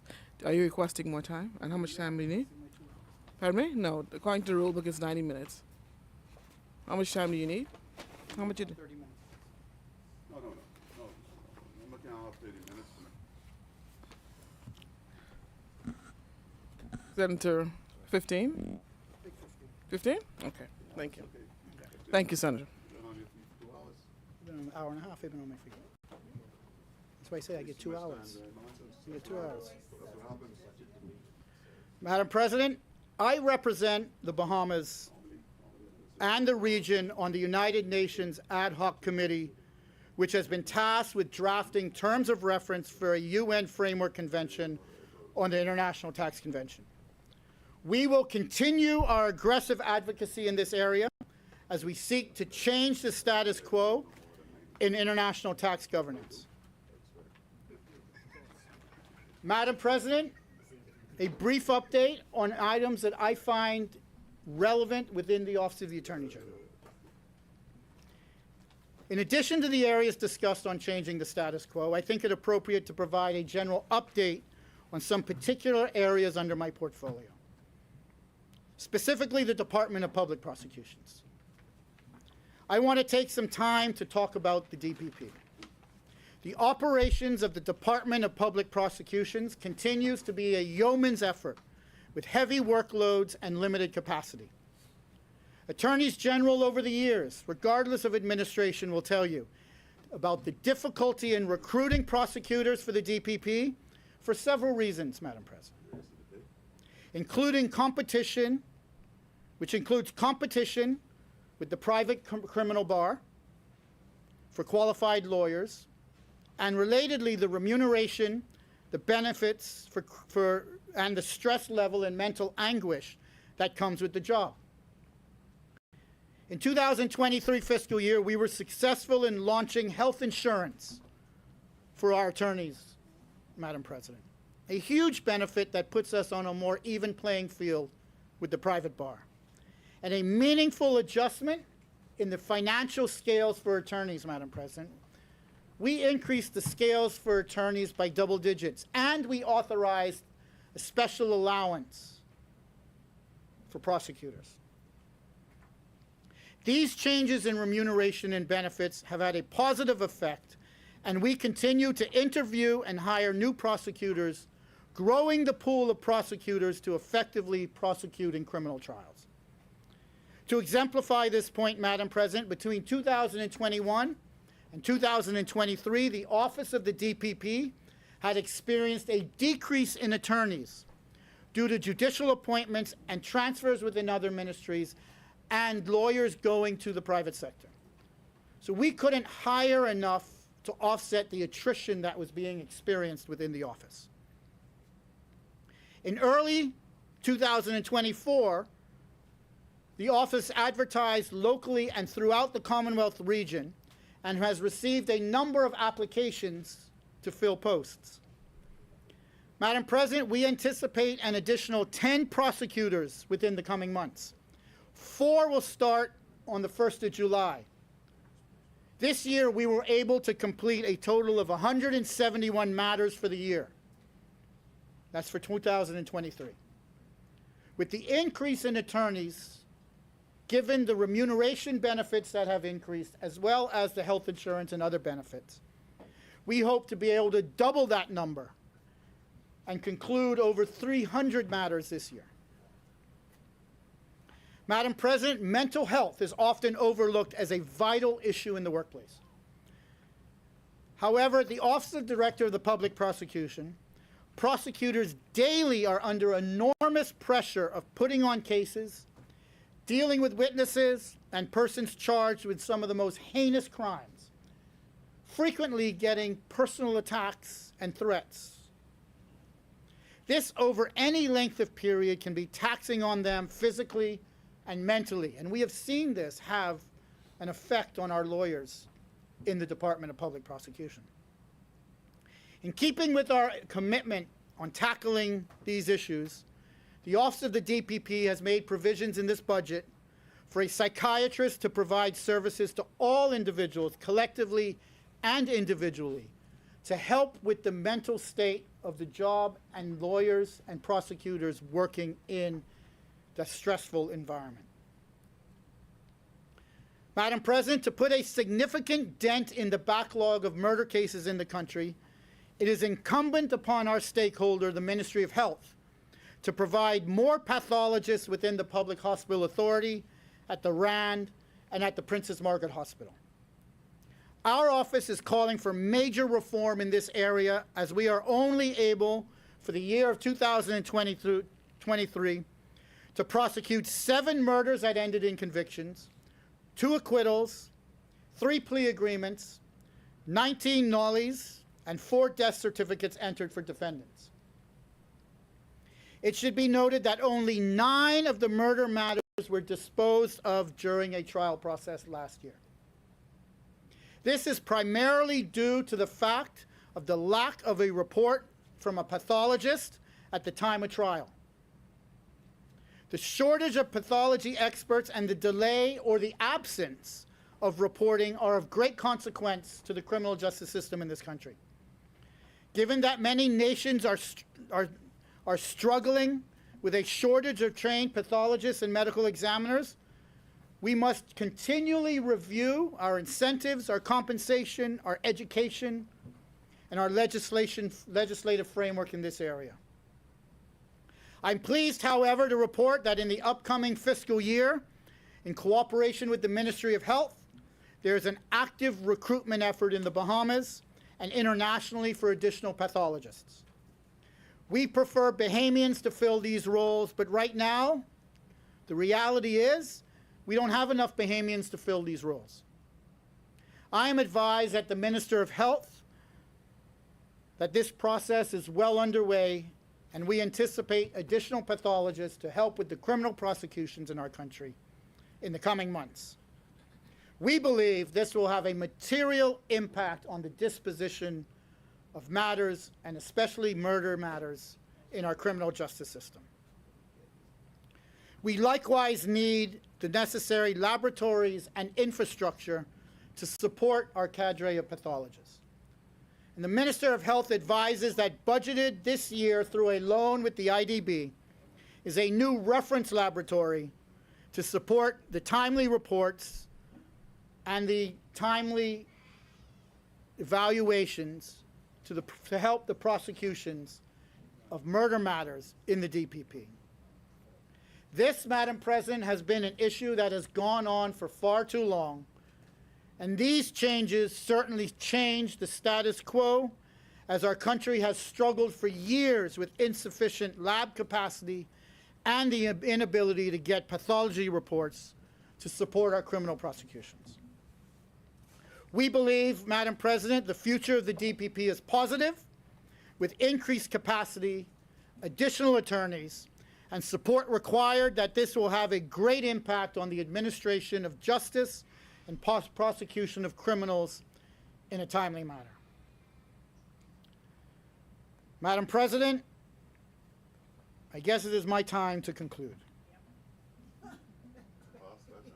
The budget communication and the budget presented today demonstrates a change in the status quo of the fiscal management of this country, of the economic framework of this country, and of the operations within the portfolios of the government.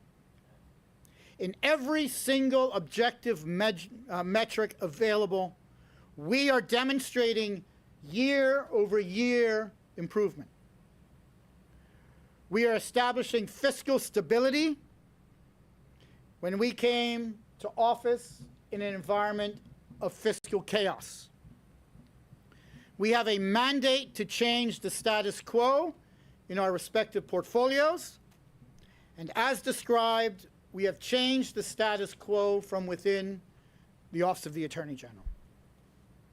It is clear, Madam President, we have a long way to go, but we have come a very long way from where we met the state of this country just 2.5 years ago.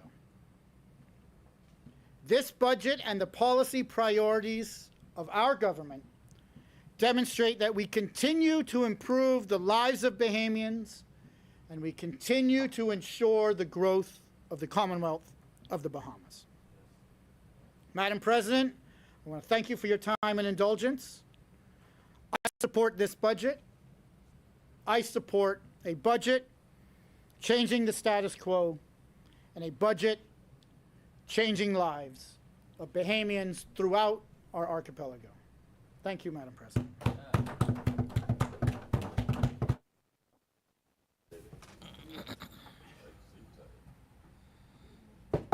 There's some more there for you. want to thank you, Senator the Honorable Ryan Pinder, for your contribution. As many? Wait, is it you or him first? Is it him or you? You want to go? You want to go? Okay, go on. The chair recognizes Senator the Honorable Darren Hentfield. Madam President, I'm obliged. You know, I said before in this place that our Honorable Attorney General could sell ice to Eskimos. I don't think he understands the powers that he has in that regard. All day we heard about changing the status quo, but we didn't hear about how the status quo would change for the little man, the Bahamians that this government was called to represent. I'm reminded of a piece of literature which I love. It says, "Oh, with a tangled web we weave, when we first practiced to deceive." The Attorney General is very good at deception. Very good. He's a wordsmith. How do you, in one breath, say that the former government ran the economy into the ground, when you come to office and immediately your financial secretary says to you, you have a surplus, says that to the Bahamas, and you ignore this notion of what COVID-19 and Dorian did to the Bahamas. We speak about COVID-19 in this place in isolation. But in fact, what COVID-19 did was close down not only the Bahamas, shut down the entire world. This is a touristic dependent economy. And so if borders are shut and people cannot travel, the economy of the Bahamas automatically suffers. And you know, I heard him brag about the rave reviews they're now receiving from the international community, those people that are concerned with how economies function. But those very same people raved about the way we were managing COVID-19, raved about how we secured lives and how we encouraged livelihood by keeping public servants at work, Madam President. When other countries were sending them home, we determined in our cabinet that we will not allow one public servant to go home. They stayed at home, you know. They worked from home in another way. They stayed at home. They worked from home and they received their pay. No, the point I'm making, Senator, Honorable Senator, is that other countries determined that they would lay them off in order to save money. You know, we fail to appreciate that COVID-19 was real. 38,000 Bahamians contracted COVID. 38,000. Think about it. We have a population of what, just under 400,000? And 844 Bahamians met their demise because of COVID. And so what we too have done,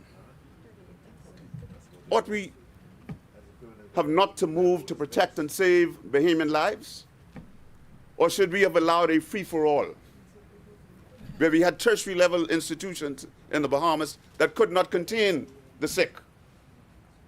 And so we did as the world did. We instituted measures to save and protect lives. And then we instituted a feeding program unlike any other, Madam President, that had ever been seen in the history of this country. No, we never had a pandemic, but you all know how to manage one. And you have not yet had your first crisis in this administration. And Bahamians still can't feel you. Can't feel you. Don't know what you're doing. So if you listen to the honorable member opposite, you believe the PLP got rid of COVID. Only thing he didn't say is they walk on water. You know? Until Peter come and walk on water with me. Only thing he didn't say. You know, The Attorney General talks about all of the legislation that he introduced, and the gang bill being one of them. Well, the gang bill, my understanding, was introduced so that we could mitigate the formation and movement of gangs in this country, the killings on the streets. But since you've introduced this gang bill, I've seen very little difference. Over the last weekend, we had 3 killed in this country, young people. And so let your bills take root first. Let them bear fruit first before you stand up and brag about them. Because that's not helping the young people in this country to resolve their conflicts. Bragging about it in this place doesn't help Bahamians. That's the point I'm trying to make. Yes, sir. Does not help Bahamians. Young men, young women are still being slaughtered in the streets of New Providence, despite you introducing this gang bill. In Abaco, young men are being slaughtered, Madam President, in our streets. And you talk about a gang bill? No consultation with the gang experts. No, you know, they don't consult. Don't talk about consultation. Don't talk, my brother, when you start bragging about legislation, I wish more of you would be, Madam President, I wish more officers would be like the Minister for Economic Affairs. A man who has intellectual integrity, in my humble opinion. Because when he speaks, he makes his points, you know. He makes his political points. But he does so recognizing the issues that governments face. Not that he could walk on water like Christ, like some other people I hear speak in this place, talking about poor decisions. We determined in COVID that we would pay those in the tourism industry and help the hotels to keep them employed. And my brother, Senator Raming, explained why yesterday. Because there had been no unemployment in the hotel industry, despite COVID having shut down all of the hotels, because people could not travel. The Bahamas was not the only place closed. That's the point I'm trying to make. And we must stop trying to sell this nonsense, because the entire world shut down. The entire world instituted curfews. My brother? Yeah, they did. They instituted curfews. Yes, I am. I'm going to talk about COVID because COVID was real. And the amount of Bahamians that died due to COVID tells you it was real. Families are still in this country grieving. Grieving because of the deaths that they suffered due to COVID. No, I can use my hour to talk about some other things. You should have spent more of your time talking about your ministry. That's why you end up in the bag there where you was trying to suffer for time, get more time, and pointing out the president with that arrogance. He can't distract me, man. I anointed today. He can't distract me. Every tourism-based economy was closed in the world. And so, I hate to say this, you know. I hate to use this argument because we are happy on the side when tourists come to the Bahamas. But the whole world received a surge of tourists when the borders opened. And you could find anything, you could find empirical data to support this, you know. And we was ready for it because of the cruise. You could find empirical data to support this, that the world had pent-up frustrations. And we was ready for it. And they had money saved, you know. They had money saved. And so as soon as they could get out of the gate, they ran out of the gate, and the Bahamas benefited from that. And we was ready. And we're happy for that. We made ourselves ready for that. No cruise port. Man, listen to me, man. Listen to me. Listen to me. Listen to me. So we open up a wonderful port the other day. We opened up a wonderful port the other day, one that's bringing in tourists by the millions. Bringing in tourists by the millions, Madam President. But you think he'll give us any credit for that? Closest he comes to say is he signed a deal. He signed a deal with BPL that is akin to the deal that we signed for the port, which they castigated when we made the deal. So he turns around now and he embraces the deal that we made for the port. At least he's not like another fellow who said it was the worst deal ever made in the world. I don't know how you could do that if you got the best port in the region. And you know, I got to deal with some things before, Madam President, before I get into dealing with what I come here to deal with. You know, I had to do that. And so when you talk about COVID, you can't blow hot and cold, man, because when you go into the world to explain the crisis and detriment of your economy, the Honorable Minister of Economic Affairs, he tell people, listen, we just came out of COVID, we just had Dorian. He tells them that. He tells them that because he appreciates that a government rocked by crisis must make decisions. Decisions in the best interest of the country, Madam President. And we thought at the time that we were making the best decisions to keep Bahamians safe, to keep Bahamians fed, and to keep Bahamians employed. Locking up the coconut boy. That's what we did. That's the decision y'all did. That's what we did. Locking up the coconut boy. That's what we did. And you see, That was the decision you made. you see the puerility of the argument, the puerile argument, locking up a coconut boy.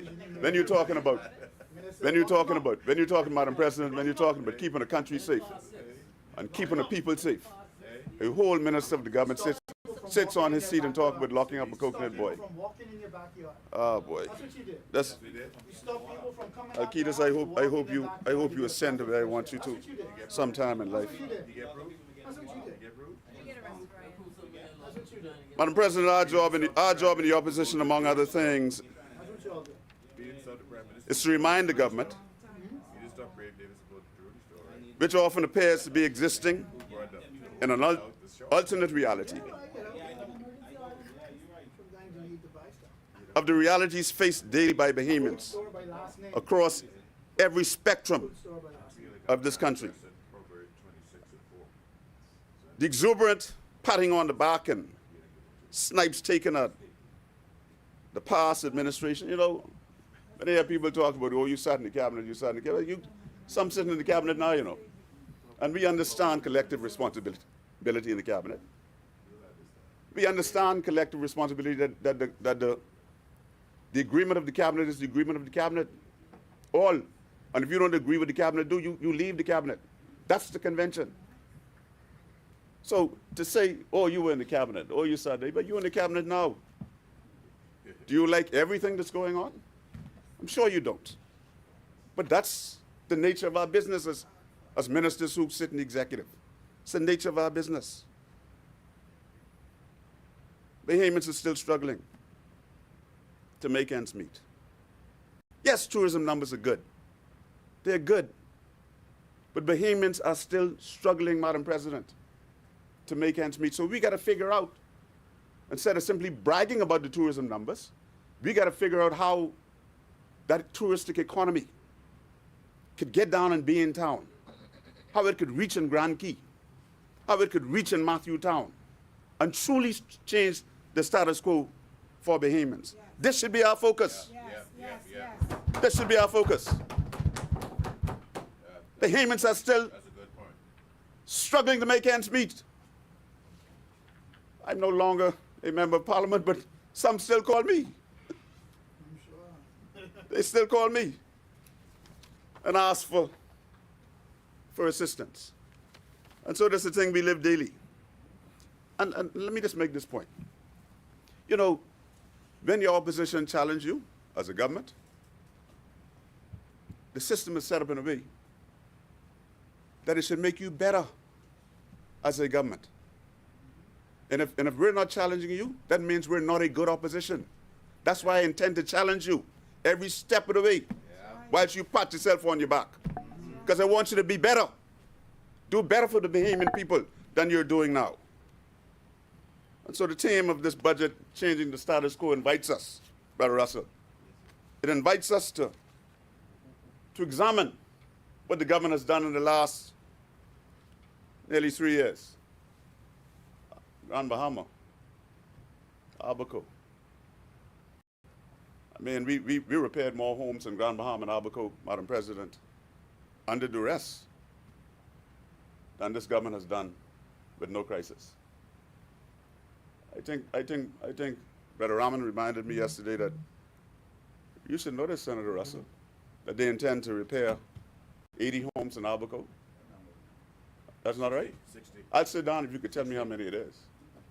I'll sit if you can tell me how many it is. Or tell me when you speak. 60 Saying more. 60 in Abaco and 70 in How much you all did? 170 in Grand Bahama. How much more you all did? Far more than that. I don't recall the numbers, but far more than that. Far more than that. Yeah. Far more than that. Far more than that. The theme of this year's budget, changing the status quo and changing lives, Madam President, suggests that this government is listening to the cries of the Bahamian people. Yes, we are indeed. The government, by its own admission, said that they have failed in rescuing the Bahamian people from the crisis that they face in the food stores, at the gas pumps. Inflation. None other less than the Honorable Prime Minister. All they do is clear back. Yeah. Said that all the measures that he's taken to mitigate inflation He could do his work, would work with us. has been an abstract failure. Take part of bread basket items and medication. So the question I put to the government is, whose lives are you changing? Then you say you impact the change to the status quo, because I ain't see you do nothing big yet. I wish somebody could tell me some big stuff that you all did, some grandiose policy and idea that would anchor this administration to say this is what you have done. In the last budget cycle, we approved $10 million under the line item catastrophic health care services in the Ministry of Health. I thought it was ill-advised that the government thought that the cabinet would be the best place to administrate this infusion, because God knows Bahamians need it. There are a lot of catastrophic events that happen to Bahamians health-wise that if you don't have the money, sad to say, you might meet your demise. So we apparently, Madam President, when I look at the numbers, I stand to be corrected. We apparently just spent over $2.1 million out of that $10 million fund. How are we changing the status quo for those who need medical assistance, for catastrophic health care, by leaving almost $8 million untouched in that fund? How are we changing the status quo? We asked before what the protocol is. Most Bahamians don't even know how to get to this fund. To add insult to injury, I was watching the news the other night, my wife and I saw a young man who formerly was on the national swim team. Know what he's there on TV doing? Asking for monies We get 8 million sitting there. to help him get the medical attention that he needs.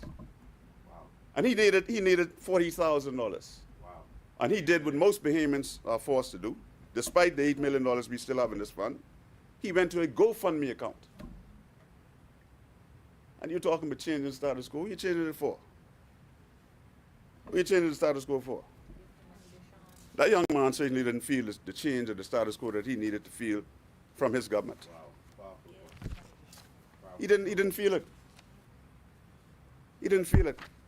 $40,000, whilst $8 million sit in this fund, set up precisely for situations like his. You all got time to be around here talking nonsense, but who was in the past cabinet? Wasting time while Bahamians suffer? That's why they fired us. They didn't like our administration, and that's why they can fire you all. Because you come here with plenty smoke and mirrors, talking about what you do with the status quo, and Bahamians ain't feeling nothing. Fired, that's what you get. I know, I felt that. Fired. The status quo for young men and lately young women in our country remains the same and appears to be getting worse, Madam President.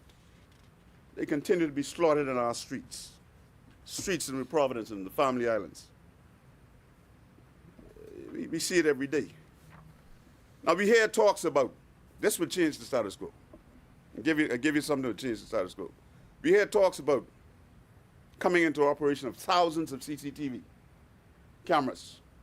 And I hope all of those are not for New Providence.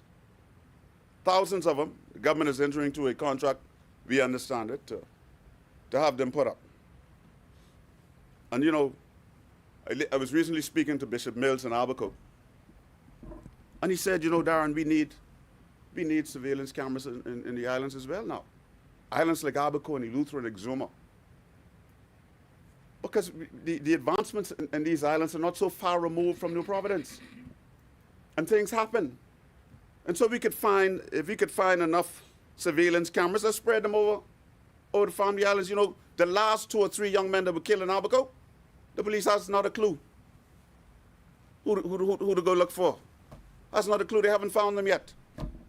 But I believe if we had surveillance cameras in strategic places in the island, that would be able to help. Family islands like Abaco must be firmly a part of this initiative. I'm Abaconian, I can speak for Abaco. Brutal slayings of our young people. And you know, God forbid, some of these killings, you know, innocent people, Madam President, may be caught up in it. But if we have these surveillance cameras, and I understand that they're going to have facial recognition and be able to recognize license plate numbers, you know, we may be able to mitigate some of these killings. Madam President, this one is personal to me. The status quo for Defense Force and police retirees. I spent 36 years of my life in the Defense Force. And they can't get benefits that they have earned over 25 years of service and more in this country. The status quo for them, it remains the same. Nothing changed. In the case of the Defense Force retirees, at least one of them was a survivor of HMBS Flamingo. Oscar Miller. This is a fellow who, when Flamingo was attacked by the Cubans, Captain Amos Roll, God rest his soul, a Bahamian hero from Exuma, a well-respected man among us. He, in charge of the vessel, had Oscar Miller. Oscar Miller was an engineer. Let him use cigarettes and a lighter to look at the compass so they'd be able to see the compass, because they couldn't put on lights. The Cubans were still circling. I'm trying to paint a picture here for you now, why these fellas should get their pension. Okay. Because this is personal to me. Yes. It's personal.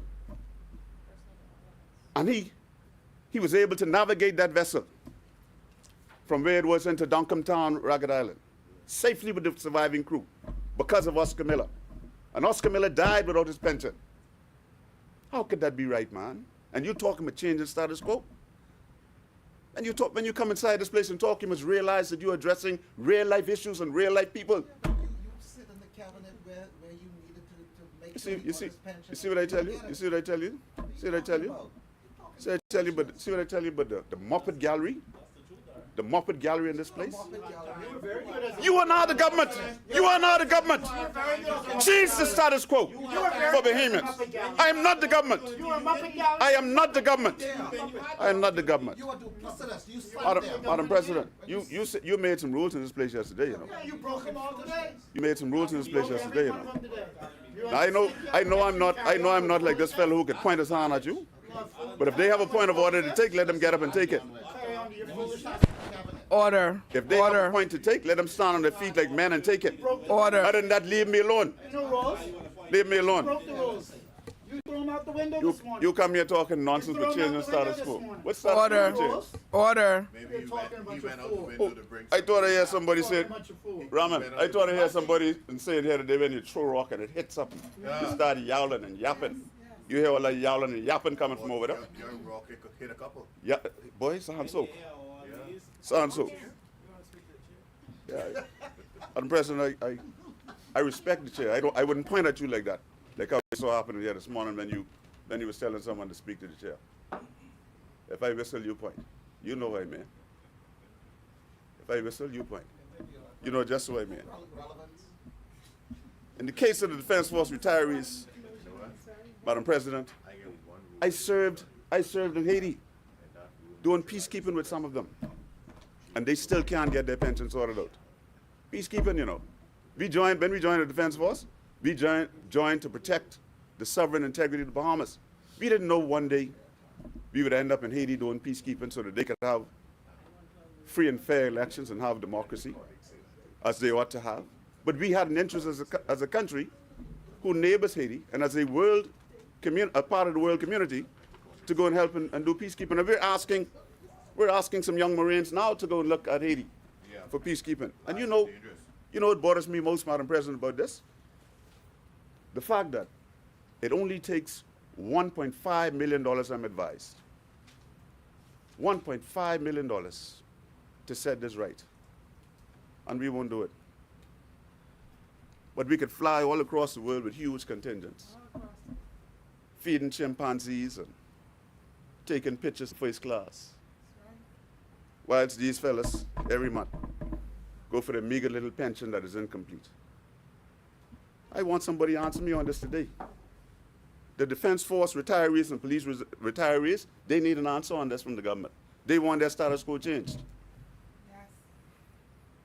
That's what they want. Let's be clear. I don't want to be a hypocrite. Governments have to travel. Governments have to participate in the affairs of country through travel. Our issue is not with travel, you know.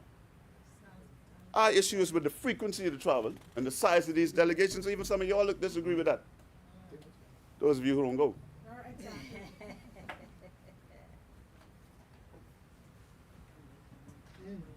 No sooner than, Madam President, no sooner than we stop thinking about the $250,000 BMW we learned in this budget. I want to make this point, Senator. I want to make this point. Senator Seymour, let me make this point. Don't be distracted. No sooner than we stop thinking about the $250,000 BMW. We learn in this budget that the government intends to spend $2.5 million on an airplane. Yesterday, we learned that the plane in question is confiscated. It's a confiscated aircraft. Because you know what happened when pressed in the House? When pressed in the House about the use of the aircraft, the purchase of it, a minister of the government stood, and it's reported in The Guardian, 18th of June 2024, and he said, I said personnel. We have a lot of personnel from immigration, from Ministry of Works, and a lot of uniformed services that travel throughout the Family Islands. Well, I know for a fact the police and defense force have airplanes. The answer didn't make sense. Because if you have uniformed people that travel, I've seen it happen. Immigration and Customs, you call the commander of the defense force, and if his aircraft is available, you make it available to you. You do the same thing with the commissioner of police. Yeah, man. If they doing something, yeah, it happens. It happens. It happens. And so there are some questions, Madam President, that we want answered about the airplane, which will cost the Bahamian taxpayers $2.5 million, unless the government, no, the airplane was confiscated, and so it means that the $2.5 million is going to be used to refurbish the aircraft, or to make it, put it in a presentable position for the use of the government. But we have some questions. We have some questions that we want to ask about the airplane, because the Bahamian people have a right to know. We have a right. We have a right to know. We have a right to know. And so I have a letter that I have tabled, which was sent to the financial secretary. And the letter asks, is dated the 19th of June, 2024. I'm sorry. And the title of the letter is Acquisition of Confiscated Aircraft by GOB, Governor of the Bahamas. And I'll read it into the record, and I adopt this document. I will table it as well, and read it into the record.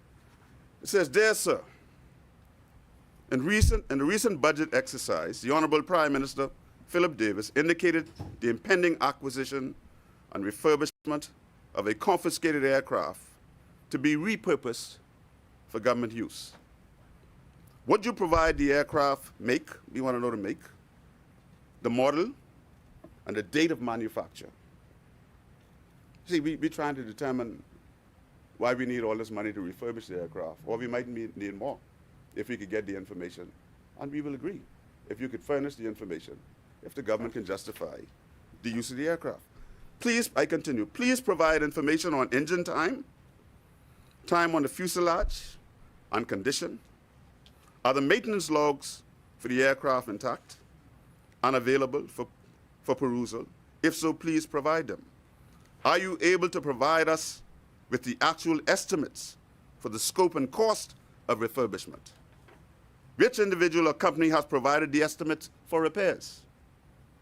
Your earliest response to this request for information would be appreciated.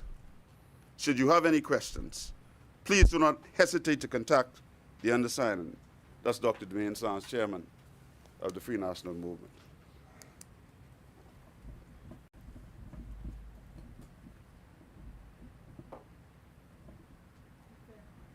So these are fair questions that we believe, Madam President. It's a copy of the letter. These are fair questions because you're asking the Bahamian people to dole out $2.5 million.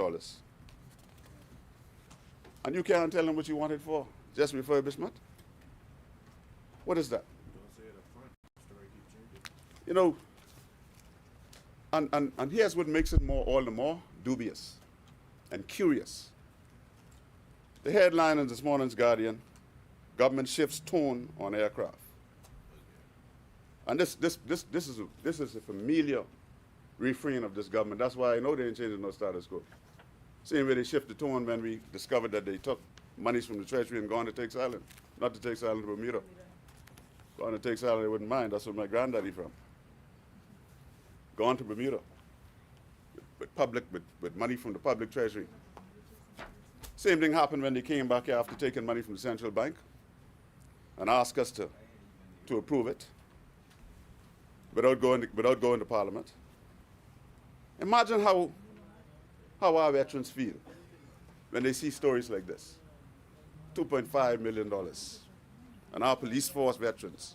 And they helplessly watch this government dole out hundreds of millions of dollars to consultants and return retirees to the public service.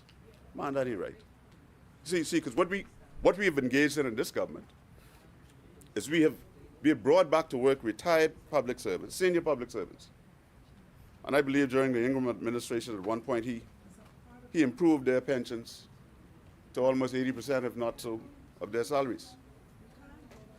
And so imagine they are collecting, they've worked a lifetime in the public service, they are collecting full pay, man, as consultants or whatever they call them, and full pension. While the remainder of the public service, we get the complaints every day, Madam President. Young people in the public service who have completed their FAS assessment, undersecretaries, deputy permanent secretaries, all that education, all that hard work, all them years, they still ain't got enough to ascend to higher levels. You got to bring back retirees to put over them. What are you doing to the morale of the public service? What you doing Madam President, I'm asking. Please, if you have the answer, tell me. What do they think is happening to the morale of the public service? Public servants cost the running of this country, the administration. But you can bring back retirees and put over them, Madam President? That can't be right. And you talking about changing the status quo? Yeah, you change the status quo for the worse for them public servants. Not for the better. For the worse. And they can't say nothing because if they do, they're going to be victimized. Yeah. They're afraid. Yeah, immigration. I ain't never seen nothing like it in my life. Immigration. And the FNM is in power, nobody's scared, you know. They talk, they do all kind of things. Then you see the PLB come to power? Boy, trust me. Trust me. Trust me. Trust me. When you see the PLB come to power, the fear of God rests upon the public service. And Bahamians. According to reports, Madam President, in the Tribune dated 10th of June 2024 entitled, Government Not Honoring Industrial Agreements. I hear them brag all the time, you know, how many industrial agreements they signed. What's the point in signing up a bunch of industrial agreements and you don't honor them? What is the point? You sign up a bunch, you had an MOU with all these unions just ahead of the general elections in 2021. Did you do it just to get votes? With no intentions of honoring these agreements? That's what you did it for? All the unions in this country that you talk to, they got problems. Yet this government around the place bragging about how many they sign up with. Well, you may be the only one. You may be the only one. But I can tell you what Obi Ferguson say. I trust him when it comes to union. I can tell you what he say. KC. Oh, we met with him. We met with him. Well, you're all in power now, man. Stop talking about when we was in power. Stop talking about when we was in power. You're all in power now.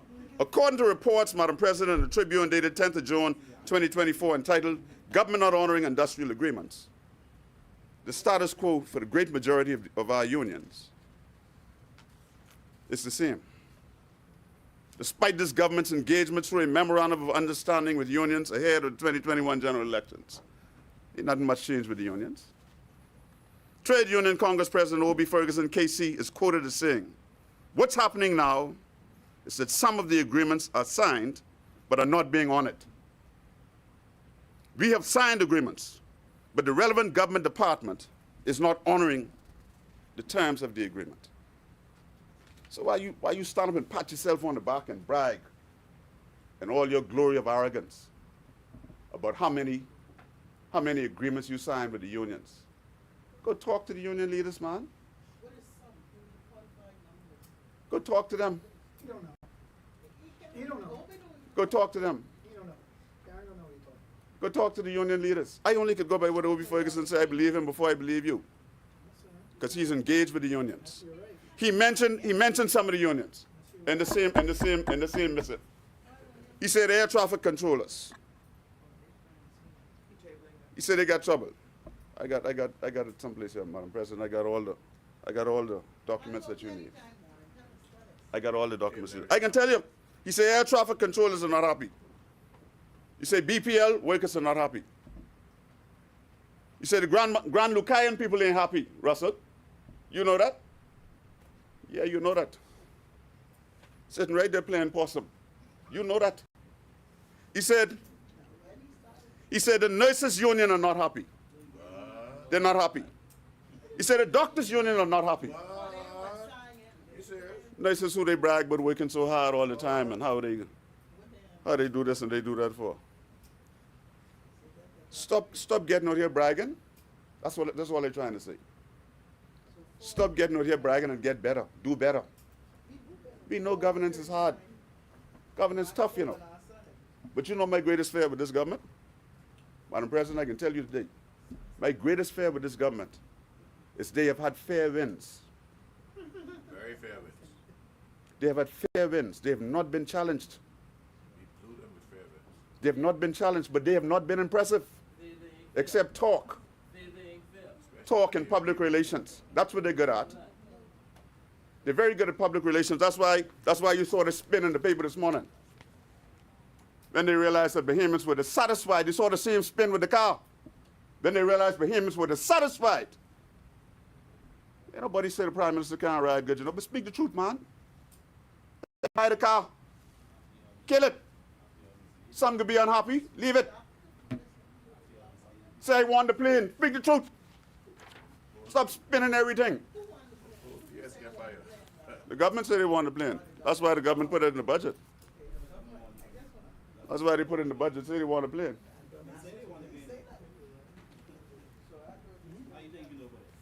Madam President, the status quo has not changed for the thousands of Bahamian families that are struggling to make ends meet because of the burden of inflation, high fuel prices, unaffordable medical expenses, and the list goes on and on and on, Madam President. No lesser question than the Minister of Finance himself, the Honorable Prime Minister, who promised the Bahamian people a new day. It's quoted as saying in the following in the newspaper of The Guardian of the 6th of June. This is what the Prime Minister said, the Minister of Finance. This is what he said. Since our first budget in 2021, we have introduced a number of measures designed to reduce the cost of living.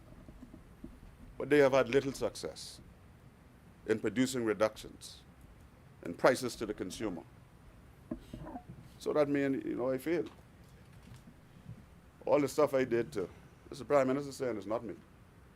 I believe him because the people on the streets, they feel it. They feel it every time they go to the food stores. Feel it every time they pull up to the gas tank, the gas pump. They feel it every time they got to buy something for the children. They feel it every time they go to the doctors and need medicine. Then they got to go and get the little items. Some families, they shop every day, the little mums and pop shop, Yep. They go there every day. They can't plan their menus ahead for the week. And you sitting here talking about what status quo you change.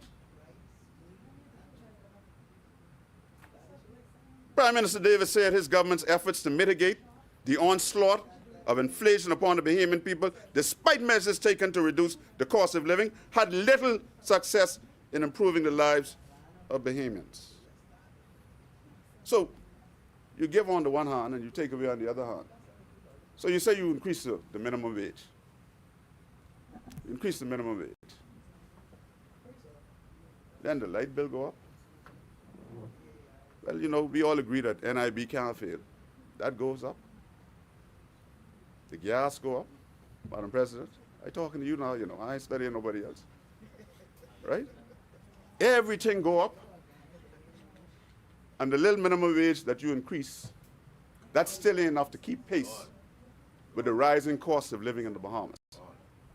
And they don't like us to talk about this, but they put the 10% back on the bread basket. Yeah. Why you do that? Critical thing to help the least fortunate. Medications, everything else. And you wouldn't listen, you're stubborn. Stubborn wouldn't take it off.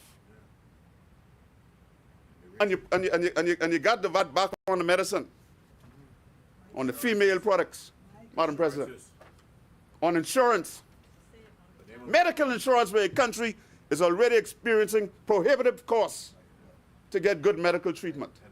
What you do that for? I see them trying to make a pivot now with the $1 million properties. But we told you from the first, you shouldn't do that. Leave the 12 on that. If you could buy a property over $1 million, you could pay the 12% on the VAT. That's what we believe. But you take that off. Put it back on the small man and say you're the government. Eddie Hanna, God rest his soul, is weeping now wherever he is. He promised that he'd wipe the tear from every eye of the Bahamian people. These fellas come, they come to bring floods of tears. That's all happening now. Where's the PLP of old? Where's the PLP of Linden and Hanna and Maynard? Where's that PLP? The country calling for them. That type of leadership from the PLP. For the last 2 years, you all could be in government. Summon the spirit of Linden. Summon the spirit of the Honorable Lady Hanna. Relieve the burden of Bahamians. And stop all this smoke and mirrors and fluff and smart talk and PR. You don't govern with PR. Govern with policies. And this is a bad policy. Very bad policy. Bad policy. Vote against it then. Vote against We already voted against our. Vote against We already voted against our. Vote against the budget if you bad. Vote against the budget. Things are so bad, vote against the budget. Vote against the civil servants. Vote against their pay. Shakespeare says he speaks, but he says nothing. Vote against it. 15 minutes on the stage. I love Shakespeare. Shakespeare, sometime I go back to Shakespeare. Vote against the budget. Vote no. Yeah, speaks, but he says nothing. Bad, vote no. Madam President, they mock us, They mock us because we said we want to remove VAT from healthy foods, like nuts and fruits and vegetables. Bahamians are forced to survive on bad foods. That's why we want to remove VAT from healthy foods. And we believe it'll have a double effect, impact. All these non-communicable diseases that people suffer from, high blood and diabetes, comes because they're forced to buy, we believe, these bad foods. And you go sometimes in the food stores, I do, because I love to cook. and you can hardly buy a tomato because of the cost of it. But it's good for you. It's good for you, you know? And so we talk about that, and they laugh at us. They ain't saying laughing no more, though. They're laughing no more.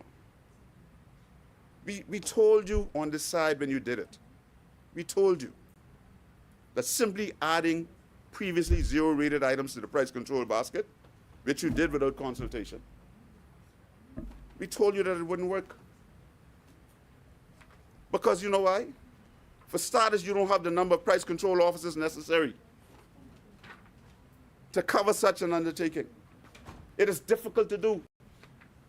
How you going all about over the Bahamas, checking shelves to see who's following the price control list? That's impossible. It's difficult to do. It is simply not feasible to be able to cover this archipelago with the personnel required to meet the objective.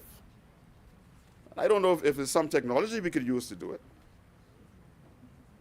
From my estimates, you know, I believe you added some 38 categories of foodstuffs to the price control items. I mean, we estimate that's about 5,000 items. I don't know, I stand corrected. You know what it is to manage 5,000 items by price control? I remember the days of E.J. Bo. When he used to show up at some of the big supermarkets and do his job. I don't see no more E.J. Bo in this country. There's no more E.J. Bo in this country. In fact, I don't even know who the man is now in charge of looking at price controls. I don't know. I don't hear nothing from him. We need to summon the spirit of E.J. Bo too. If we can do this. Madam President, you know, I'm of the view that government should make doing business easy. Not onerous, not hard, not burdensome. You know why? Because if businesses are functioning in this country the way they ought to, then the government has less of a burden to hire people in the public service.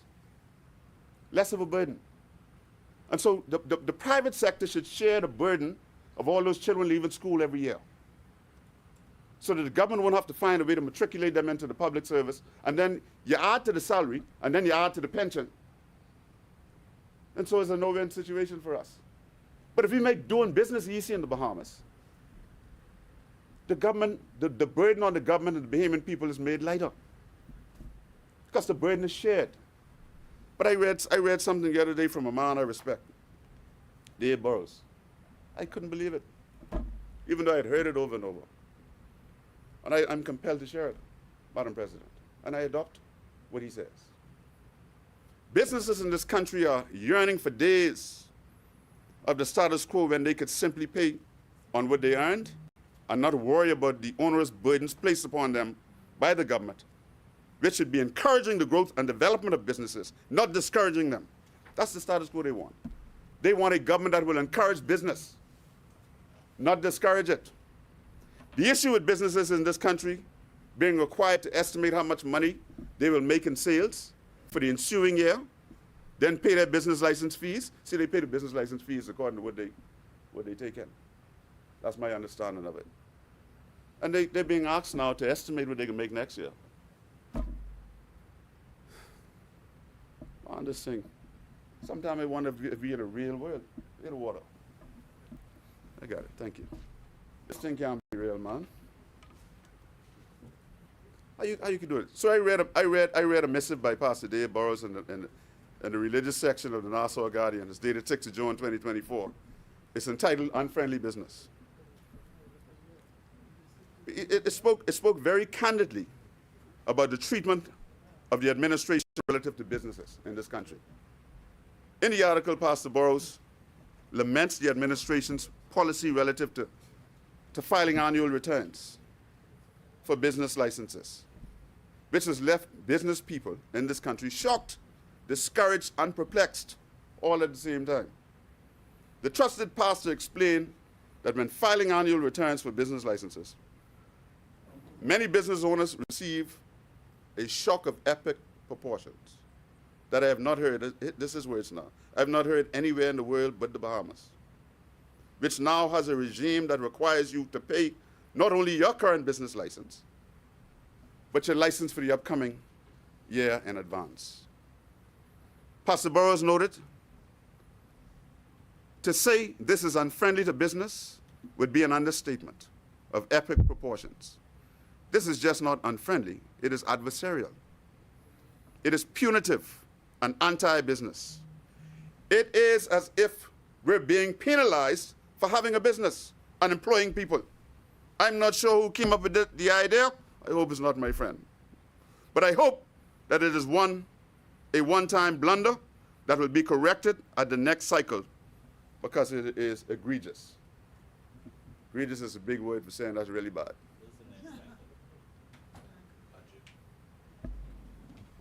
Madam President, the pastor pointed out that business and government are partners, or are supposed to be partners. We are supposed to be working together for the betterment of the Bahamian economy. In my estimation, what has transpired is not an example of partnership. It is unfriendly action toward an important economic partner. I hope that this policy is reviewed and reversed. Well, based on the past performance of this government, they don't reverse nothing. They normally double down. Sometimes you got to take advice. If we taken some advice, where is that? We made it survive. You don't reverse no boat registration fees, man. You lowered them a little bit. You know what is reverse? Go back. I'm talking to you, Madam President. But every now and again you hear, you know, you from the island, you know, you're familiar with what a chimney is? Tripping in the trees. They taste, boy, I used to fry them too. We used to have sling. Right? You know what I'm talking about. You know what I'm talking about. Yeah. So, Madam President, the status quo is likewise worsening for local government practitioners who fight daily to keep their communities going in the face of many hurdles. We on this side firmly believe that local government practitioners should be an asset and can help the government if allowed to improve government revenues. We believe that. The Prime Minister, in wrapping up the debate in that other place, is reported as saying that the days, and I heard somebody quote this in here this week, yesterday in fact, that the days of the Bahamas serving as a playground for the elite who disobey the law and fail to pay their taxes, they're over. That sounds like my good friend. I simply love this. I simply love the young man. I wish him all the best. I know he's going to do well at the IDB. I think he represents the future of our country. Sometimes he's a little misguided, but all young people are. That's the way it is, Madam President. His comments are reported in the Tribune of 18th of June 2024 under the heading, PM, Tax Dodging Elites Era is Over. And Neil Hartnell reported that story. Madam President, I want you to hear me carefully.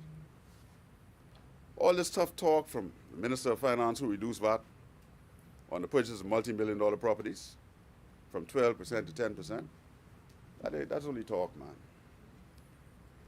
I completely agree with the general sentiment expressed. And I might remind the Honorable Prime Minister, though, that second home ownership is an important part of the economy of Abaco Eleuthera, and I understand that it's growing in Exuma. Thousands of Bahamians work in this market.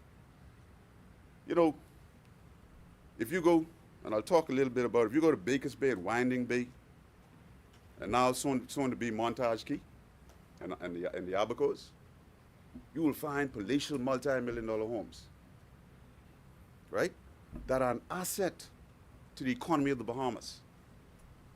Asset. Why you want to be antagonistic toward these people? If you give them their bill, they will pay them. They will pay their bills. You don't have to get up. Yeah, they will pay their bills. Where they come from, most of them, they used to pay in taxes. They used to pay in taxes. You don't have to be antagonistic toward them. They employ a lot of Bahamians. They employ a lot of constituents from North Abaco and all over Abaco and from all across the Bahamas. When you go to Baker's Bay, you find people from all over the Bahamas working there. All over the Bahamas. Stop all this tough talk, man. Unnecessary, man. When you all want to talk about these kind of things, let the Minister for Economic Affairs talk about it. Some of you all don't know what to say. I'm convinced. I'm convinced. That's all I can say on that one, Madam President. Bakers Bay, Winding Bay, Soon, Montage Key, and Albacoa are among the communities that cater to multi-million-dollar investments in such homes. That provide a good living for Bahamians in varied ways. They provide a good living. I doing what they send me here to do. Yeah, that's what I doing. That's what I doing. Of course they should pay their taxes. But we can help in that regard and give you a solution for it. Madam President, we heard from the Minister of Economic Affairs as he indicated that construction is up 20%. We believe it could and should be higher if we make the process more proficient. We believe that, and I want to tie this back into local government people. We believe, however, local government and other government officials can help with this. They just need to be empowered and afforded a suitable means of providing the necessary information to those responsible. Instead, it appears that we are seeking to roll back the powers of local government practitioners in this regard. That's why we introduced local government, so they can help the central government achieve its objectives, right? Keep the roads, keep the drains, keep the verges, and I hear the verges in Albacoa. Jesus, forest. Talking about changing the status quo. The verges in Albacoa as you go along Shimon Highway are high as a man. High as a man. This is when we should be seeking to empower local government practitioners, not clawing back their powers. I'm advised by practitioners in Albacoa that they have recently been informed that all town planning and port applications now require a certificate of environmental clearance, a CEC. It's always been the case. Yeah, they told me you would say that, you know. It's in your law. They told me you would say that. Yeah, I know that. I know that. I know that. I know that. That's what it is. But they anticipated that you would say that. And that's what you always do. You play right into everybody's hand, because everybody know the posture that you will take. And I promise you I'll show you the text. They say right in they can say this.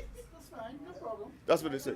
But just take the point. But just take the point I'm trying to make. Use local government to help you They know it's right. get the cash, get the money, You giving that man the nomination? get the money. You giving that man the nomination? That's why you're being noisy, you know. You're giving him the nomination? You're misleading the public. I He mean, was once with us, you know. Madam President, how long you let him fool with me? How long you can let him bother me? And I talking to you. How long you can let him bother me? Okay, so as the Attorney General said, yeah, I can. I think. How much more time I have? 30 minutes? 1 o'clock. 30 minutes? He just needs to do the 1 o'clock thing. Yeah, let's just go beyond the break. Madam President, I move that the business of the Senate do sit beyond the 1 p.m. hour. Is there a second? It has been moved and seconded that the business of the business of the Senate sits beyond the 1 p.m. hour. As many hours in favor say aye. Aye. I'm not finished yet. Those opposed say nay. Ayes have it. The motion is carried. The business of the Senate will sit beyond the 1 p.m. hour. Chair recognizes Senator the Honorable Darren Henfield. Okay, so Madam President, all town applications now for port and building. And I said by the Attorney General correctly, it's always been the case. But that doesn't mean that it's a good case. The Environmental Planning and Protection, DEPP, before plans can be reviewed and approved by their district. So they have to send the plans to New Providence for them to get the approval for anything over 2,500 square feet. You know, if we could perhaps consider having these technocrats go to Albacoa, right? On the plane. Put them on the plane. On the plane, right? On the plane. On the plane. And because these plans that they approve, they can pay for the plane, you know. They can pay for the plane. This requirement applies to any structure, namely luxury homes, that are 2,500 square feet or more, and anything on the shoreline like docks or or whatever they put on the shoreline. So, Madam President, fundamentally, they don't have a problem with complying, you know, as they appreciate the importance of protecting the environment, especially in this era of heightened interest and concerns over climate change. However, the average of about 6 months, this is what they tell me it takes, 6 months for these approvals. 6 months is too long. And then the results, especially considering the Town Planning Committee, I think is Hope Town, is responsible for Baker's Bay. They average applications for bills in the amount of $15 to $25 million per month. And we taking 6 months. On a point of order. On a point of order. Chair recognizes Senator the Honorable Ryan Pinder. What is your point of order? The point of order is he's misleading the Bahamian people. We would have passed in this place last month an amendment to the Environmental Planning and Protection Act that allows a streamlined approach to these very same approvals he's complaining about. In fact, there are provisions in that amendment that would exempt entirely the requirements for a certificate of environmental clearance on this very same matters he's talking about. Simple construction of docks, residential homes, and it's all in the law. I mean, if he would read the legislation that he passed in this place, he would know that what he's talking about has been addressed in law. We changed the amendment. We saw this issue and we changed the amendment. Yet he still says it's a problem. I would encourage him to read the legislation that he passes in this place. That's what he does, you know. Thank you, Senator. Gets up instead of taking advice, gets up and try to attack. I speak in what the local government practitioners in Abaco telling me. You just lobbying for nomination? I just told you. No, nomination ain't hard for me. No, not you. Not you. Nomination ain't hard for me. I'm talking about you. But at least I just run. I know you get the nomination. I just run when it's time to be nominated. You just run out of here. When you're ready. When you're ready, you just jump on your skate and slide out. When things get tough. When things get tough. Yeah. So let me speak. Let me speak and do what I'm doing. I'm talking about you. I surprised you ain't cut and run yet. I talk about him. But things must be still all right. I got a couple things I got to do. Things must be still all right. I still got a couple Madam President, the point I'm trying to make, Madam President, is the Hope Town Committee has $15 to $25 million worth of approvals in construction work. I keep telling this man about his legislation. You believe that you could put a legislation in place and solve every problem. That's the same thing what happened with the gang bill, people still getting killed. You passed the bill that addressed that issue. You passed it in this place. Madam President, Come here and don't read nothing. Madam President, you see, that's what he does. Who don't read? Who don't read? Who don't read? Don't read nothing. Who don't read? You don't read nothing. Who don't read? Yeah, that's all right. $24 million worth of home construction in North Abaco cannot be completed because of these onerous burdens. So let's put somebody on the ground. If they go once a week and they could look at these things and make the necessary approvals that we need so that we can get the construction jobs, so we can get more Bahamians working. And let's use local government to do it. And the administrators, they can do it. What that potential business level we have on site, if we have these people, we can make some money for the Bahamian people. Madam President, before I leave Abaco, who caused me to be here? Let me just say this. Grand Key is struggling for consistent light and water in this new day. They tell me since the new day come, they've been in darkness ever since. The telephone services are almost non-existent. They ask if the status quo, ask me to ask the government, if the status quo for them would change under this new budget. Greentail Key desperately needs public dock. Desperately, so they could bring in their goods, among other things. Lovely, quaint little New Plymouth. Quaint little town. But they can't get a public dock. I was trying to put the public dock there when I was there, before they fired me. Before they fired me. I was trying to put a public dock there, Madam President. I used some constituency funding. They got more constituency funding now to try and help ameliorate the circumstances. But it needs capital work. It needs tremendous work to put a proper dock there that is befitting Greentail Key, that pays a lot of taxes. Randy Sawyer, I hope you're listening. The victims of Hurricane Dorian and Abaco and Grand Bahamas, as I said earlier, are still praying that their status quo will change. Nearly 5 years later, as they yet wait for the promised assistance from the government. Following the onslaught of Dorian, our administration was promised the delivery of 50 homes to be given to the victims of the storm by a group out of Bakers Bay. I believe their name was Passerin. Promised us 50 homes. Constructions commenced on 5 of them. Concrete homes, nice, right in front of the Central Primary School. Russell, you know where they are. You go to Abaco. And when the government changed, the construction stopped. I'm not blaming the government for that. But my God, someone should look at these homes and tell the people in Abaco, these 5 homes that were to be given to you gratis, no cost. There was supposed to be 50, near 50, in Central Abaco. Someone could say, well, let's work on an arrangement so we can finish them, so somebody could go in them. Something ought to happen with them. They just don't need to sit there, you know. And you remember when we were down there and we looked at them? Following our demise in September 2021, the construction stopped, leaving the homes undone.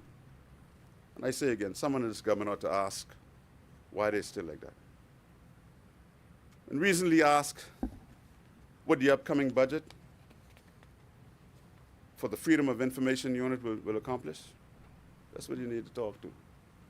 What will this accomplish for the freedom of information in the Bahamas? Commissioner Keith Thompson has reported in the Tribune of 17th June 2024 as saying absolutely nothing. This government don't want freedom of information, it appears. Under the heading FOI, Chief Budget can do absolutely nothing. The commissioner is quoted as asserting that he was not disappointed because this was not the first time that the government had budgeted so little for his department. All administrations failed in this regard. All administrations failed in this regard. I'll readily admit that successive governments, including the one in which I served, have failed the Bahamian people in this regard. But it is past time. At least we admit to our failures. You have none. You have none. You're perfect. Bahamians have a right to know what their government is doing in and on their behalf. Because you don't have freedom of information, you can't require the Attorney General to tell how much money he paid the people. Because he look you in the face and tell you he ain't telling you. Taxpayer money, you know. That's the arrogance of these people. Taxpayer money. Taxpayer money. The process to implementing the Freedom of Information Act commenced in 2012 when the Ingram administration passed an Information Act. The last Christie administration revamped the legislation. The Minister administration appointed Commissioner Thompson as the first Freedom of Information Commissioner. It is time for the Davis administration to make the concept of freedom of information a reality in the Bahamas. It's time. Madam President, under a Michael Pintard-led administration, Bahamians can be assured we will remove that from the bread basket and from healthy foods, and medicines and feminine and infant care products. We can move that. Raise the rates. We fully appreciate how additional costs impact the lives of the most vulnerable Bahamians who often go to the store daily to feed their families. They need relief. They need it now. We intend to give them relief, you know, when we come in 2026 or before then. Instead, since September 2021, this government's VAT policies have made life harder for Bahamians from all walks of life, whom they've made to pay VAT on medicines, health insurance, and among other things. The poor and the middle class, the local maritime industry, the business community, the public service, and others have all suffered under the weight of this new day. Suffering. All have suffered since you've been in office. What Bahamians find most offensive, Madam President, is that they don't even have enough respect to consult before they do things. They don't talk to you, you know. They just go and do things. Remember the unprecedented hikes on the boat licensing fees that caught our fishes completely off guard? You remember that? Well, we just spoke about the lack of consultation with the grocers and wholesalers before adding more than 5,000 items. I recall vividly the lack of consultation on the gang bill, which he so proudly just now stood up and talked about. You gotta be joking. You gotta be joking. Consultation with the gang? With the gang? Listen, hold on now. Who are the anti-gang? Stand up and say it, let me answer that. Historically, that's what I can let him know a little bit. No. Consultation. No, Go to the gang leaders and consult. no, we consulted, you know. With the gang leaders? No, I'll tell you who we consulted with. We consulted with respected people in the community, who manage these gangs, who look at how to help with these gangs. They consult with the gang leaders. Well, I'll tell you. If you be quiet, I'll tell you. If you listen, I'll tell you. Order, order, I'll tell you. We can order, the boroughs. order. Excuse me, 1 second, Yes, 1 ma'am. second, indeed. So quiet. Order, senators. Senator Handfield is on the floor. Order, Senator Ramming. Order. Order, please. Madam President, I was trying to make the point that we consulted with people who are familiar with gang operations, like Pastor Dave Burrows, who used to be a prolific gang member. He used to be a prolific gang member. Of respect. Stop that. Of respect. He's a very respected man in our community. Speak to the chair, please. And internationally. Speak to the chair. We got advice from a man named Troy Clark, who goes into prisons and helps with the rehabilitation of offenders.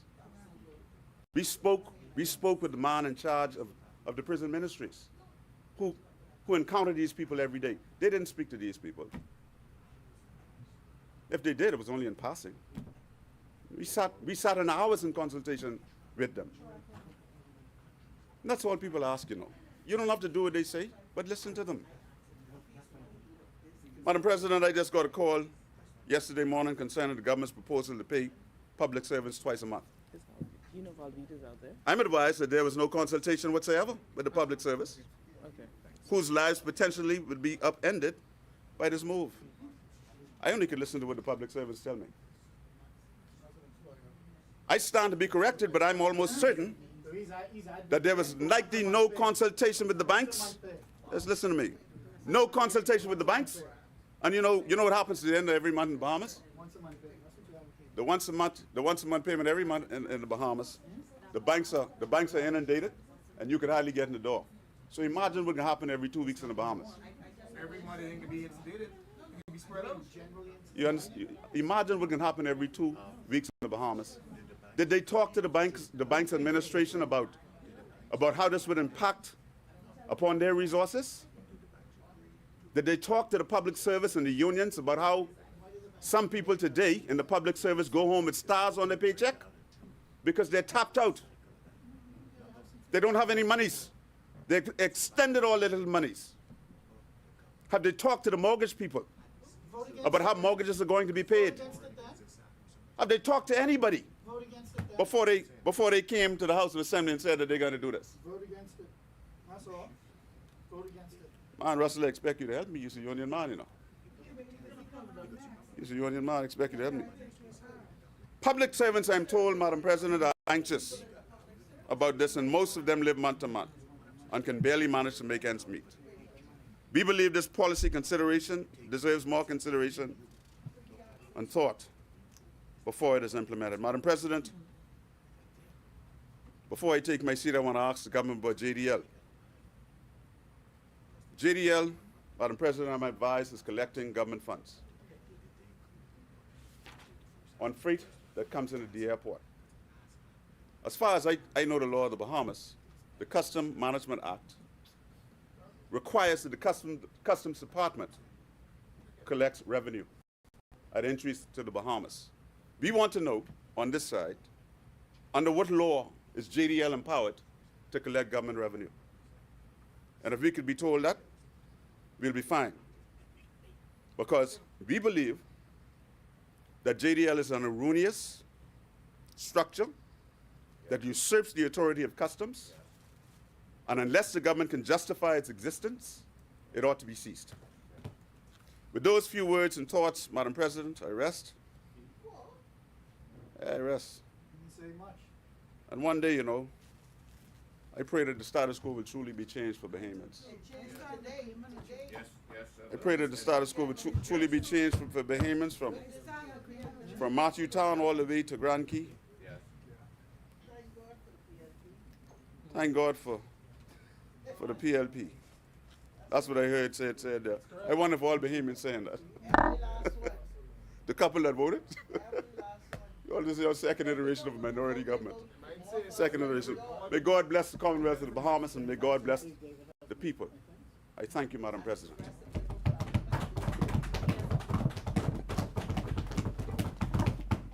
Thank you for your contribution, Senator the Honorable Darren Henfield. As many. The chair recognizes Senator the Honorable Kirkland Russell. The chair recognizes Senator the Honorable Michael Halkitis. Thank you, Madam President. Madam President, I move that the business of the Senate be suspended until 3 p.m. this afternoon. Second. It's been moved and seconded that the business of the House will be suspended until 3 p.m. this afternoon. As many as in favor say aye. Aye. Opposed, nay. The ayes have it. The motion is carried. Business of the Senate is suspended until 3 p.m. this afternoon. Thank you.